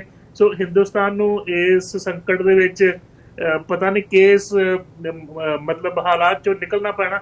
ਲੇਕਿਨ ਦੇਖੋ ਅਸੀਂ ਜਿੱਥੇ ਵੀ ਦੇਖਦੇ ਕੰਟਰੀ 'ਚ ਰੈਪਿਡਲੀ, ਭਾਵੇਂ ਨਿਊਯਾਰਕ ਦੇਖੀਏ, ਅਮਰੀਕਾ ਦੇਖੀਏ, ਰੈਪਿਡ ਵੱਧ ਕੇ ਉਹ ਪਲੇਟੋ ਹੋ ਕੇ ਫਿਰ ਥੱਲੇ ਆਉਂਦੇ ਆ। ਸੋ ਹਰ ਇੱਕ ਕੰਟਰੀ ਦਾ ਵੱਖ-ਵੱਖ ਗ੍ਰਾਫ ਹੁੰਦਾ। ਇਹ ਆਉਣ ਵਾਲੇ ਸਮੇਂ 'ਚ ਪਤਾ ਲੱਗੂਗਾ, ਕਿਉਂਕਿ ਸਾਡਾ ਵਾਹ ਇਹਦੇ ਨਾਲ ਸਿਰਫ 5 ਮਹੀਨੇ ਤੋਂ ਹੈਗਾ। ਪਿਛਲੇ 5 ਮਹੀਨੇ ਤੋਂ ਇਹ ਕਿੱਦਾਂ ਪ੍ਰੈਜ਼ੀਡੈਂਟ ਕਰਦਾ ਅਲੱਗ-ਅਲੱਗ ਕੰਟਰੀ 'ਚ, ਅਲੱਗ-ਅਲੱਗ ਪੋਪੂਲੇਸ਼ਨ 'ਚ। ਦੂਜੀ ਇੱਕ ਪ੍ਰੋਬਲਮ ਹਿੰਦੁਸਤਾਨ ਦੀ ਇੱਕ ਸਾਹਮਣੇ ਇੱਕ ਹੋਰ ਆ ਰਹੀ ਹੈ। ਮੇਰਾ ਇੱਕ ਨਾ ਫਰੈਂਡ ਹੈਗਾ, ਉਹ ਟੀਵੀ ਦਾ ਬਹੁਤ ਵੱਡਾ ਪ੍ਰੋਫੈਸਰ ਹੈਗਾ। ਉਹ ਜ਼ਿਆਦਾ ਵਰੀਡ ਹੈ ਕਿਉਂਕਿ ਹਿੰਦੁਸਤਾਨ 'ਚ ਸਭ ਤੋਂ ਜ਼ਿਆਦਾ ਟਿਊਬਰਕਲੋਸਿਸ, ਜਿਹਨੂੰ ਆਪਾਂ ਟੀਬੀ ਕਹਿੰਦੇ ਆ, ਫੇਫੜਿਆਂ ਦਾ ਇਨਫੈਕਸ਼ਨ ਹੁੰਦਾ। ਉਹ ਡਰ ਰਿਹਾ ਵੀ ਜਦੋਂ ਕੋਵਿਡ ਟੀਬੀ ਵਾਲੇ ਪੇਸ਼ੈਂਟਾਂ ਨੂੰ ਹੋਏਗਾ, ਆਲਰੇਡੀ ਉਹ ਵਿਚਾਰੇ ਕਮਜ਼ੋਰ ਹੁੰਦੇ, ਆਲਰੇਡੀ ਉਹ ਦਵਾਈਆਂ 4-4 ਲੈ ਰਹੇ ਹੁੰਦੇ ਟੀਬੀ ਦੀਆਂ, ਵੀ ਉਹਨਾਂ ਦਾ ਕੀ ਹਸ਼ਰ ਹੋਊਗਾ। ਕਿਉਂਕਿ ਜਿਹੜੇ ਆਪਣਾ ਕੈਨੇਡਾ ਦੇ ਵਿੱਚ ਟੀਬੀ ਬਹੁਤ ਰੇਅਰ ਹੈ। ਅਗਰ ਟੀਬੀ ਆਉਂਦੀ ਆ ਤੇ ਇਮੀਗ੍ਰੈਂਟ ਪੋਪੂਲੇਸ਼ਨ ਲੈ ਕੇ ਆਉਂਦਾ ਜਾਂ ਟਰੈਵਲਰਸ ਲੈ ਕੇ ਆਉਂਦੇ, ਇੱਥੇ ਨਹੀਂ ਹੈਗੀ। ਹੋਰ ਵੀ ਵਿਕਸਿਤ ਮੁਲਕਾਂ 'ਚ ਟੀਬੀ ਆਲਮੋਸਟ ਡੈਡ ਹੈ। ਖਾਲੀ ਉਹ ਜਿਹੜੇ ਡਰਗ ਯੂਜ਼ਰਸ ਆ, ਜਿਹੜੇ HIV ਵਾਲੇ ਆ, ਜਾਂ ਜਿਹੜੇ ਬਾਹਰੋਂ ਆਉਂਦੇ ਆ, ਉਹਨਾਂ ਨੂੰ ਉੱਕਾ ਪੁੱਕਾ ਹੁੰਦੇ ਆ। ਮੈਂ ਅਗਰ ਦੇਖਾਂ ਪੀਡੀਆਟ੍ਰਿਕਸ 'ਚ, ਮੇਰੇ ਪ੍ਰੈਕਟਿਸ 'ਚ ਸਾਲ 'ਚ ਮੇਬੀ 2 ਜਾਂ 3 ਬੱਚੇ ਜਿਹਦੇ ਵਿੱਚ ਮੈਂ ਡਾਇਗਨੋਸ ਕਰਦਾ। ਮੈਂ ਕਿਉਂਕਿ ਟੀਬੀ ਨੂੰ ਦੇਖਿਆ ਬੰਬੇ, ਇਸ ਲਈ ਮੇਰੀ ਉਹ ਜਿਹੜੇ ਐਂਟੀਨਾ ਉਹ ਸ਼ਾਰਪ ਹੁੰਦੇ ਆ ਵੀ ਇਹ ਬੱਚਾ ਟਰੈਵਲ ਕਰਕੇ ਆਇਆ, ਇਹਦੇ ਲੱਛਣ ਸਸਪੈਕਟਡ ਆ, ਤੇ ਅਸੀਂ ਉਹ ਟੈਸਟ ਵਗੈਰਾ ਕਰਦੇ ਆ। ਹਿੰਦੁਸਤਾਨ 'ਚ ਟਿਊਬਰਕਲੋਸਿਸ ਬਹੁਤ ਕਾਮਨ ਹੈਗਾ ਅਜੇ ਵੀ। ਬਹੁਤ ਲੋਕਾਂ ਨੂੰ ਜਿਹੜੀ ਜਿੱਦਾਂ ਹੁਣ ਦੇਖੋ ਆਪਾਂ ਜਦੋਂ ਨਕਾਬ ਪਾਉਂਦੇ ਆ, ਬੁਰਖਾ ਪਾਉਂਦੇ ਆ, ਅਗਰ ਉਹਦੇ ਵਿੱਚ ਟੀਬੀ ਹੈਗੀ ਆ ਤੇ ਫਿਰ ਉਹਦੀ ਟਰਬਲ ਬਹੁਤ ਹੈਗੀ ਆ, ਕਿਉਂਕਿ ਇਹ ਬਹੁਤ ਰੈਪਿਡਲੀ ਸਪਰੈਡ ਹੁੰਦਾ। ਹੁੱਕਾ ਜਿਹੜਾ ਹੈਗਾ ਇੱਕ ਦੂਜੇ ਦਾ ਪੀਣਾ, ਉਹਦਾ ਟੀਬੀ ਸਪਰੈਡ ਹੁੰਦਾ। ਸਾਡੇ ਕਲਚਰਲ ਪ੍ਰੈਕਟਿਸਿਸ ਬਹੁਤ ਐਬਨੋਰਮਲ ਹੈ ਕਈ ਕਲਚਰਸ ਦੇ, ਔਰ ਇਹ ਉਹਦੀ ਵਰੀ ਸੀ ਡਾਕਟਰ ਉਹਨਾਂ ਦੀ ਵੀ ਟੀਬੀ ਵਾਲਿਆਂ ਨੂੰ ਅਗਰ ਕੋਵਿਡ ਹੋਇਆ ਤਾਂ ਉਹਨਾਂ ਦਾ ਕੀ ਅਸਰ ਹੋਊਗਾ। ਸੋ ਆਉਣ ਵਾਲੇ ਟਾਈਮ 'ਚ ਅਸੀਂ ਜਿਉਂ-ਜਿਉਂ ਰਿਪੋਰਟਾਂ ਮਿਲਣਗੀਆਂ ਉਹ ਵੀ ਸਾਂਝਾ ਕਰਾਂਗੇ। ਲੇਕਿਨ ਮੈਂ ਤਾਂ ਇਹ ਕਹਿ ਸਕਦਾ ਵੀ ਅਗਰ ਅਸੀਂ ਉਹਨਾਂ ਦੀ ਫਿਜ਼ੀਕਲੀ ਹੈਲਪ ਕਰ ਸਕਦੇ ਹਾਂ, PPE ਇਕਵਿਪਮੈਂਟ ਵਾਸਤੇ ਹੈਲਪ ਕਰ ਸਕਦੇ ਹਾਂ, ਪੈਸੇ ਦੇ ਤੌਰ ਤੇ ਹੈਲਪ ਕਰ ਸਕਦੇ ਹਾਂ, ਤੇ ਪਲੀਜ਼ ਕਰੀਏ। ਕਿਉਂਕਿ ਤੁਹਾਨੂੰ ਪਤਾ ਜਦੋਂ ਚਾਈਨਾ 'ਚ ਹੋਇਆ ਤੇ ਚਾਈਨਾ ਵਾਲਿਆਂ ਨੇ ਸਾਰੀ ਕੰਟਰੀਆਂ ਤੋਂ PPE ਪਹਿਲਾਂ ਮੰਗਾ ਲਿਆ। ਉਹ ਕੈਨੇਡਾ ਨੇ ਵੀ ਉਹ 16 ਟਨ ਉੱਥੋਂ ਦਾਨ ਕੀਤਾ ਸੀ, ਪਤਾ ਨਹੀਂ ਸੀ ਵੀ ਸਾਨੂੰ ਵੀ ਲੋੜ ਪੈਣੀ ਆ। ਪਹਿਲਾਂ ਅਸੀਂ ਦਾਨ ਕਰ ਬੈਠੇ, ਫਿਰ ਅਸੀਂ ਵੀ ਲੱਭਣ ਦੇ ਸੀ PPE ਵਾਸਤੇ। ਸੋ ਅਗਰ ਸਾਡੇ ਕੋਲ ਐਕਸਟਰਾ ਹੈਗਾ ਤਾਂ ਸਾਨੂੰ ਭੇਜਣਾ ਚਾਹੀਦਾ। ਡਾਕਟਰ ਸਾਹਿਬ, ਆਖਰੀ ਸਵਾਲ, ਜਦੋਂ ਇਹ ਸਾਰਾ ਕੁਝ ਸ਼ੁਰੂ ਹੋਇਆ ਸੀ ਉਸ ਵੇਲੇ 2 ਮਤ ਲੋਕਾਂ ਦੇ ਸੀਗੇ। ਇੱਕ ਮਤ ਇਹ ਕਹਿੰਦਾ ਸੀ ਵੀ ਇੱਕ ਸਧਾਰਨ ਬੁਖਾਰ ਆ, ਬਾਕੀ ਜ਼ੁਕਾਮ ਵਰਗਾ ਇਹ ਜ਼ੁਕਾਮ ਆ, ਇਹ ਬਹੁਤ ਸਾਰੇ ਲੋਕਾਂ ਨੂੰ ਹੋਣਾ, ਇਹਦੇ ਤੋਂ ਲੋਕ ਠੀਕ ਹੋ ਜਾਣੇ ਆ। ਦੂਜੇ ਜਿਹੜੀ ਧਿਰ ਵਾਲੇ ਲੋਕ ਇਹ ਕਹਿੰਦੇ ਸੀ ਵੀ ਨਹੀਂ, ਇਹ ਬਹੁਤ ਮਾਰੂ ਵਾਇਰਸ ਆ, ਇਹਦੇ ਨਾਲ ਬਹੁਤ ਤਬਾਹੀ ਹੋਊਗੀ ਦੁਨੀਆ 'ਤੇ, ਮਿਲੀਅਨ ਜਿਹੜੀਆਂ ਡੈਥਸ ਹੋ ਜਾਣਗੀਆਂ ਜੇ ਇਹਦਾ ਖਿਆਲ ਨਾ ਰੱਖਿਆ ਗਿਆ। ਜਿਹੜੀ ਪਹਿਲੀ ਧਿਰ ਵਾਲੇ ਲੋਕ ਸੀ ਉਹ ਵੀ ਕਹਿੰਦੇ ਸੀ ਵੀ 25,000 ਬੰਦਾ ਪੂਰੀ ਦੁਨੀਆ ਦੇ ਵਿੱਚ ਭੁੱਖ ਨਾਲ ਰੋਜ਼ ਮਰਦਾ, ਤੇ ਹੁਣ ਤੱਕ 3,24,000 ਮੌਤਾਂ ਇਹਦੇ ਨਾਲ ਹੋਈਆਂ, ਇਸ ਵਾਇਰਸ ਦੇ ਨਾਲ। ਵੀ ਇਹਨੂੰ ਕੁਛ ਲੋਕ ਇਹ ਵੀ ਸੋਸ਼ਲ ਮੀਡੀਆ ਤੇ ਕਹਿ ਰਹੇ ਆ ਵੀ ਇਹ ਮੀਡੀਆ ਦਾ ਪਾਇਆ ਰੌਲਾ ਆ, ਵੀ ਕਿਸੇ ਮੀਡੀਆ ਵਾਲੇ ਨੂੰ ਇਹ ਵਾਇਰਸ ਨਹੀਂ ਹੋਇਆ, ਇਹ ਸਿਰਫ ਮੀਡੀਆ ਵਾਲੇ ਜਾਂ ਕੁਛ ਗਿਣੀ ਮਿੱਥੀ ਸਾਜ਼ਿਸ਼ ਤਹਿਤ ਇੱਕ ਰੌਲਾ ਸੀ। ਵੈਸੇ ਵੀ ਦੁਨੀਆ ਦੇ ਵਿੱਚ ਨਜ਼ਲੇ ਜ਼ੁਕਾਮ ਦੇ ਨਾਲ ਇੰਨੇ ਕੁ ਲੋਕ ਮਰ ਜਾਂਦੇ ਆ, ਇਹਦੇ ਬਾਰੇ ਕੁਝ ਸਪਸ਼ਟ ਕਰੋਗੇ ਜੀ? ਦੇਖੋ ਇਹਦੇ ਨਾਲ 2 ਧਿਰ ਹੈਗੇ ਆ। ਵੀ ਪਹਿਲੀ ਗੱਲ, ਅਸੀਂ ਜਿਹੜੇ ਨੰਬਰਸ ਦੇਖ ਰਹੇ ਆ, ਖਾਸ ਕਰਕੇ ਜਿਹੜੀ ਕੰਟਰੀਆਂ ਬਿਲਕੁਲ ਐਕੂਰੇਸੀ ਰੱਖਦੀਆਂ, ਮੈਂ ਇਹਦੇ ਵਿੱਚ ਚਾਈਨਾ ਨੂੰ ਐਕਸਕਲੂਡ ਕਰੂੰਗਾ ਕਿਉਂਕਿ ਉਹਨਾਂ ਨੇ ਡੇਟਾ ਸਾਨੂੰ ਰੋਂਗ ਦੱਸਿਆ ਪਹਿਲਾਂ। ਚਲੋ ਇੱਕ ਕੰਟਰੀ ਨੂੰ ਪਰਾਂ ਕਰ ਦਿਓ। ਕਰੀਬਨ 5 ਮਿਲੀਅਨ ਦੇ ਲਾਗੇ ਹੁਣ ਕੇਸਿਸ ਆ ਗਏ, 2 ਮਿਲੀਅਨ ਰਿਕਵਰ ਵੀ ਹੋ ਗਏ 40%, ਔਰ ਜਿੱਦਾਂ ਤੁਸੀਂ 3,24,000 ਦੱਸਿਆ ਵੀ ਲੋਕਾਂ ਦੀ ਮੌਤ ਹੋਈ ਆ। ਕੈਨੇਡਾ ਦੀ ਗੱਲ ਮੈਂ ਕਰਦਾ, ਸਾਡੀਆਂ ਮੌਤਾਂ 6,000 ਦੇ ਲਾਗੇ ਅੱਜ ਅੱਪੜ ਗਈਆਂ, 80,000 ਕੇਸਿਸ ਆ, ਲੇਕਿਨ ਸਾਡੇ 40,000 ਰਿਕਵਰ ਹੋ ਗਏ, 50% ਰਿਕਵਰ ਵੀ ਹੋ ਗਏ। ਪਿਛਲੇ ਵਾਰੇ ਜਿਹੜਾ ਰੈਗੂਲਰ ਇਨਫਲੂਐਂਜ਼ਾ ਜਾਂ ਫਲੂ ਆ ਉਹਦੇ ਨਾਲ 3,500 ਲੋਕਾਂ ਦੀ ਮੌਤ ਹੋਈ ਸੀ। ਇਸ ਸਾਲ ਵੀ ਜਦੋਂ ਡੇਟਾ ਆਏਗਾ ਲਗਭਗ ਸੇਮ ਹੋਊਗੀ। 8,355 ਲੋਕਾਂ ਦੀ ਨਿਮੋਨੀਆ ਕਰਕੇ, ਹੋਰ ਚੈਸਟ ਪ੍ਰੋਬਲਮ ਕਰਕੇ ਮੌਤ ਹੋਈ ਸੀ ਕੈਨੇਡਾ ਦੇ ਵਿੱਚ, ਔਰ ਹਰ ਸਾਲ ਹੁੰਦੀ ਆ ਰਹੀ ਆ। ਟਰਬਲ ਇਹ ਹੈਗਾ ਵੀ ਇਹ ਵਾਇਰਸ ਬਹੁਤ ਜ਼ਿਆਦਾ ਇਨਫੈਕਸ਼ੀਅਸ ਆ, ਇਹ ਸਪਰੈਡ ਬਹੁਤ ਫਾਸਟ ਹੁੰਦਾ। ਜਿਹੜਾ ਸਾਰਸ ਦਾ ਵਾਇਰਸ ਸੀ ਜਾਂ ਮਰਸ ਦਾ ਵਾਇਰਸ ਸੀ, ਜਿਹੜਾ ਮਿਡਲ ਈਸਟ ਰੈਸਪੀਰੇਟਰੀ ਸਿੰਡਰੋਮ, ਉਹ ਇੰਨਾ ਫਾਸਟ ਸਪਰੈਡ ਨਹੀਂ ਹੁੰਦਾ ਸੀ। ਔਰ ਜਿਹਨੂੰ ਹੁੰਦਾ ਸੀ, ਠੀਕ ਹੈ 10% ਸਾਰਸ ਤੇ ਕਰੀਬਨ 25-30% ਮਰਸ ਘਾਤਕ ਸੀ, ਲੇਕਿਨ ਇਹ ਬਹੁਤ ਜ਼ਿਆਦਾ ਇਨਫੈਕਟ ਕਰਦਾ। ਔਰ ਅਸੀਂ ਇਹ ਦੇਖਿਆ 90-92% ਲੋਕੀ ਬਹੁਤ ਮਾਈਲਡ ਸਿੰਪਟਮ ਹੁੰਦੇ, ਘਰੇ ਠੀਕ ਹੋ ਜਾਂਦੇ ਆ, ਕੁਝ ਐਡਮਿਟ ਹੁੰਦੇ ਔਰ ਕੁਝ ਆਈਸੀਯੂ 'ਚ ਜਾਂਦੇ ਔਰ ਕੁਝ ਮੌਤਾਂ ਹੁੰਦੀਆਂ। ਲੇਕਿਨ ਹੁਣ ਇਹ ਜਿਹੜੇ ਸਾਰਾ ਪਸਾਰਾ ਹੋ ਗਿਆ ਪੈਂਡੇਮਿਕ ਦਾ, ਉਹਦੇ ਬਾਅਦ ਕੈਲਕੂਲੇਸ਼ਨ ਕੀਤਾ ਜਾਊਗਾ। ਜਦੋਂ ਵੀ ਕੋਈ ਨਵੀਂ ਚੀਜ਼ ਹੁੰਦੀ ਆ ਉਹਦੇ ਬਾਰੇ, ਠੀਕ ਆ ਹੁਣ ਮੀਡੀਆ ਦਾ ਯੁੱਗ ਹੈਗਾ, ਉਹਨਾਂ ਨੇ ਐਜੂਕੇਸ਼ਨ ਕਰਨੀ ਆ, ਔਰ ਲਗਭਗ ਸਾਰੇ ਕੰਟਰੀਆਂ 'ਚ ਨੰਬਰ 1 ਨਿਊਜ਼ ਇਹੀ ਚੱਲਦੀ ਆ, ਹਰ ਇੱਕ WhatsApp ਗਰੁੱਪ 'ਚ ਨੰਬਰ 1 ਨਿਊਜ਼ ਇਹੀ ਚੱਲਦੀ ਆ। ਅਸੀਂ ਕਾਫੀ ਉਸ ਸਮੇਂ 'ਚ ਰਹਿ ਰਹੇ ਆ ਜਿੱਥੇ ਟੈਕਨੋਲੋਜੀ ਬੜੀ ਈਜ਼ੀ ਹੋ ਗਈ ਆ। ਦੂਜੀ ਗੱਲ ਹੈਗੀ ਆ ਵੀ ਇਹਦੇ ਲਈ ਅਗਰ ਆਪਾਂ ਆਖੀਏ ਜਿਹੜਾ ਵਲਨਰੇਬਲ ਪੋਪੂਲੇਸ਼ਨ ਆ, 79% ਮੌਤਾਂ ਹੋਈਆਂ ਕੈਨੇਡਾ 'ਚ ਜਿਹੜੇ ਰੈਸੀਡੈਂਸ਼ੀਅਲ ਕੇਅਰ ਹੋਮ 'ਚ ਆ। ਇਵਨ ਇਟਲੀ 'ਚ ਸੇਮ ਡੇਟਾ ਆਉਂਦਾ, ਕਿਊਬੈਕ 'ਚ 90% ਡੈਥ ਜਿਹੜਾ ਰੈਸੀਡੈਂਸ਼ੀਅਲ ਕੇਅਰ ਹੋਮ 'ਚ ਆ ਰਿਹਾ। ਸੋ ਉਹ ਪੋਪੂਲੇਸ਼ਨ ਜਿਹੜਾ ਹੈਗਾ ਸਾਡੇ ਕੋਲ ਸਾਂਭ ਨਹੀਂ ਹੋਇਆ। ਔਰ ਉਹੀ ਪੋਪੂਲੇਸ਼ਨ ਹੈਗਾ ਜਿਹੜਾ ਇਨਫਲੂਐਂਜ਼ਾ ਦੇ ਨਾਲ ਤੇ ਹੋਰ ਚੈਸਟ ਇਨਫੈਕਸ਼ਨ ਦੇ ਨਾਲ ਵੀ ਹਰ ਸਾਲ ਫੌਤ ਹੁੰਦਾ ਜਾਂ ਮਰਦਾ ਵੀ ਹੈਗਾ। ਸੋ ਸਾਨੂੰ ਰਿਫਾਰਮਸ ਲੈ ਕੇ ਆਉਣੇ ਪੈਣੇ ਆ। ਸਾਨੂੰ ਜਿਹੜਾ ਐਟ ਰਿਸਕ ਪੋਪੂਲੇਸ਼ਨ ਹੈ ਉਹਦੇ ਲਈ ਗਾਈਡਲਾਈਨਸ ਜ਼ਿਆਦਾ ਲੈ ਕੇ ਆਉਣੀ ਪੈਣੀ ਆ। ਹਾਂ, ਇਕਨੋਮੀ ਵੀ ਬੰਦ ਕਰਨੀ ਪਈ, ਸਾਰਾ ਕੁਝ ਕਰਨਾ ਪਿਆ ਤਾਂ ਕਿ ਇਹਦਾ ਜਿਹੜਾ ਪਸਾਰਾ ਜਿਹੜਾ ਹੈਗਾ ਉਹ ਥੱਲੇ ਆਵੇ। ਇਹ ਕਿਉਂ ਹੋਇਆ? ਕਿਉਂਕਿ ਇਟਲੀ 'ਚ ਜਦੋਂ ਆਪਾਂ ਦੇਖੀਏ, ਉੱਥੇ ਨਾ ਉਹਨਾਂ ਕੋਲ ਬੈੱਡ ਮਿਲ ਰਿਹਾ ਸੀ, ਨਾ ਵੈਂਟੀਲੇਟਰ ਮਿਲ ਰਿਹਾ ਸੀ। ਬਜ਼ੁਰਗ ਇੱਕ ਪਾਦਰੀ ਸੀ, ਉਹਨੇ ਆਪਣੀ ਜਾਨ ਕੁਰਬਾਨ ਕਰਕੇ ਕਿ ਯੂਥ ਨੂੰ ਵੈਂਟੀਲੇਟਰ ਦਿੱਤਾ ਸੀ, ਜਿਹੜਾ ਤੁਹਾਨੂੰ ਸਾਰਿਆਂ ਨੂੰ ਪਤਾ ਨਿਊਜ਼। ਸੋ ਉਹ ਜੀ ਜਿਹੜੀਆਂ ਗੱਲਾਂ ਆ, ਠੀਕ ਹੈ ਮੈਂ ਮੰਨਦਾ ਵੀ ਕੈਨੇਡਾ ਦੇ ਵਿੱਚ, ਇਵਨ ਅਮਰੀਕਾ 'ਚ ਨਹੀਂ ਵਾਪਰੀਆਂ, ਉਹਨਾਂ ਕੋਲ ਇਨਫ ਵੈਂਟੀਲੇਟਰ ਸੀ, ਇਨਫ ਰੂਮ ਸੀ, ਮੈਨ ਪਾਵਰ ਸੀ, ਠੀਕ ਹੈ ਪਸਾਰਾ ਬਹੁਤ ਹੋਇਆ, ਲੇਕਿਨ ਅਸੀਂ ਕੋਪ ਕਰ ਪਾਏ। ਦੇਖੋ ਕੋਈ ਵੀ ਚੀਜ਼ ਨਵੀਂ ਹੁੰਦੀ ਉਹਦਾ ਪਤਾ ਨਹੀਂ ਹੁੰਦਾ। ਤੁਹਾਨੂੰ ਪਤਾ ਇੱਥੇ ਕੈਨੇਡਾ ਪਲੇਸ ਆ, ਉਹਦੇ ਵਿੱਚ ਵੀ ਅਸੀਂ 270 ਬੈੱਡ ਦਾ ਹਸਪੀਟਲ ਬਣਾ ਕੇ ਬੈਠੇ ਹੋਏ ਸੀ ਵੀ ਸ਼ਾਇਦ ਉਹਦੀ ਵੀ ਲੋੜ ਪਏ, ਲੇਕਿਨ ਕੁਦਰਤੀ ਇੰਨਾ ਪਸਾਰਾ ਨਹੀਂ ਹੋਇਆ ਕਿਉਂਕਿ ਅਸੀਂ ਫਿਜ਼ੀਕਲ ਡਿਸਟੈਂਸ ਲਾਕਡਾਊਨ ਕਰ ਲਿੱਤੀ, ਹੈਂਡ ਵਾਸ਼ਿੰਗ ਜਿਹੜਾ ਪ੍ਰੋਟੈਕਸ਼ਨ ਹੈਗਾ ਉਹਦੇ ਉੱਤੇ ਗਏ। ਲੇਕਿਨ ਸਾਨੂੰ ਇਸ ਤੋਂ ਸਿੱਖ ਕੇ ਅੱਗੇ ਹੋਣਾ ਚਾਹੀਦਾ ਵੀ ਅਸੀਂ ਲੋ ਗ੍ਰੇਡ ਇਹ ਵਾਇਰਸ ਰਹੂਗਾ ਕਮਿਊਨਿਟੀ 'ਚ, ਐਡਮਿਟ ਵੀ ਹੋਣਗੇ ਲੋਕੀ, ਆਈਸੀਯੂ 'ਚ ਵੀ ਜਾਣਗੇ, ਕੁਛ ਇੱਦਾਂ ਮੌਤਾਂ ਵੀ ਹੋਣਗੀਆਂ, ਲੇਕਿਨ ਸਾਨੂੰ ਇੱਦਾਂ ਆ ਵੀ ਇਸ ਤੋਂ ਸਬਕ ਮਿਲਿਆ, ਸਿੱਖਣ ਨੂੰ ਮਿਲਿਆ, ਔਰ ਅਸੀਂ ਅਜੇ ਸਿੱਖੇ ਜਾ ਰਹੇ ਹਾਂ। ਅਸੀਂ ਇਸ ਵਾਇਰਸ ਦੀ ਮਿਊਟੇਸ਼ਨਸ ਹੋ ਰਹੀਆਂ, ਕੇਸ ਏਰੀਆ 'ਚ ਬੜਾ ਮਾਈਲਡ ਰਹਿੰਦਾ, ਕੇਸ 'ਚ ਬਹੁਤ ਘਾਤਕ ਹੁੰਦਾ। ਸੋ ਇਹਦੀ ਵੱਖ-ਵੱਖ ਏਰੀਏ 'ਚ ਮਿਊਟੇਸ਼ਨਸ ਵੀ ਹੈਗੀਆਂ। ਸੋ ਇਹਦਾ ਸੁਭਾਅ ਜਿਹੜਾ ਹੈਗਾ ਸਾਇੰਸ ਸਿਰਫ 5 ਮਹੀਨਿਆਂ ਤੋਂ ਜਾਣਦੀ ਆ, ਹੋਰ ਜਾਣੇਗੀ ਤੇ ਹੋਰ ਇਨਫੋਰਮੇਸ਼ਨ ਮਿਲੂਗਾ।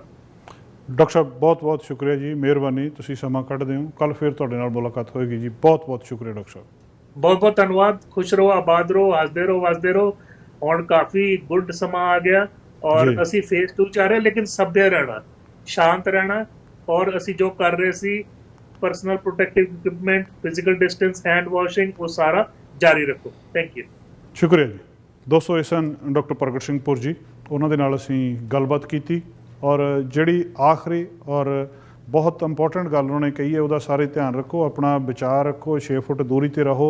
ਥੋੜ੍ਹੀ ਜਿਹੀ ਖੁੱਲ੍ਹ ਮਿਲੀ ਹੈ, ਇਹਦੇ ਨਾਲ ਲੋਕਾਂ ਨੇ ਕੁਦਰਤੀ ਤੌਰ 'ਤੇ ਜਿਹੜੇ ਅੰਦਰਾਂ 'ਚ ਡੱਕੇ ਪਏ ਆ ਬਾਹਰ ਜਾਣਗੇ, ਪਰ ਫਿਰ ਵੀ ਆਪਣਾ ਵਿਚਾਰ ਰੱਖੋ। ਬਿਲਕੁਲ ਪਹਿਲਾਂ ਵਰਗੀਆਂ ਜਿਹੜੀਆਂ ਪ੍ਰੀਕਾਸ਼ਨਸ ਆ ਉਹਨੂੰ ਆਪਣੇ ਜੀਵਨ ਦਾ ਹਿੱਸਾ ਬਣਾ ਲਓ। ਬਹੁਤੇ ਨੇ ਅਸੀਂ ਬਣਾ ਵੀ ਲਿਆ, ਉਸੇ ਤਰ੍ਹਾਂ ਖਿਆਲ ਰੱਖਾਂਗੇ ਤਾਂ ਅਸੀਂ ਬਚੇ ਰਵਾਂਗੇ। ਤਾਂ ਸਾਡੇ ਜਿਹੜੇ ਹੈਲਥ ਕੇਅਰ ਵਰਕਰ ਨੇ, ਡਾਕਟਰ, ਨਰਸਿਸ, ਉਹਨਾਂ ਦਾ ਵੀ ਅਸੀਂ ਕੰਮ ਸੌਖਾ ਕਰਾਂਗੇ ਅਤੇ ਆਪਣੇ ਦੇਸ਼ ਦਾ ਵੀ ਭਲਾ ਕਰਾਂਗੇ। ਅੱਜ ਦਾ ਪ੍ਰੋਗਰਾਮ ਇੱਥੇ ਸਮਾਪਤ ਕਰਦੇ ਹਾਂ।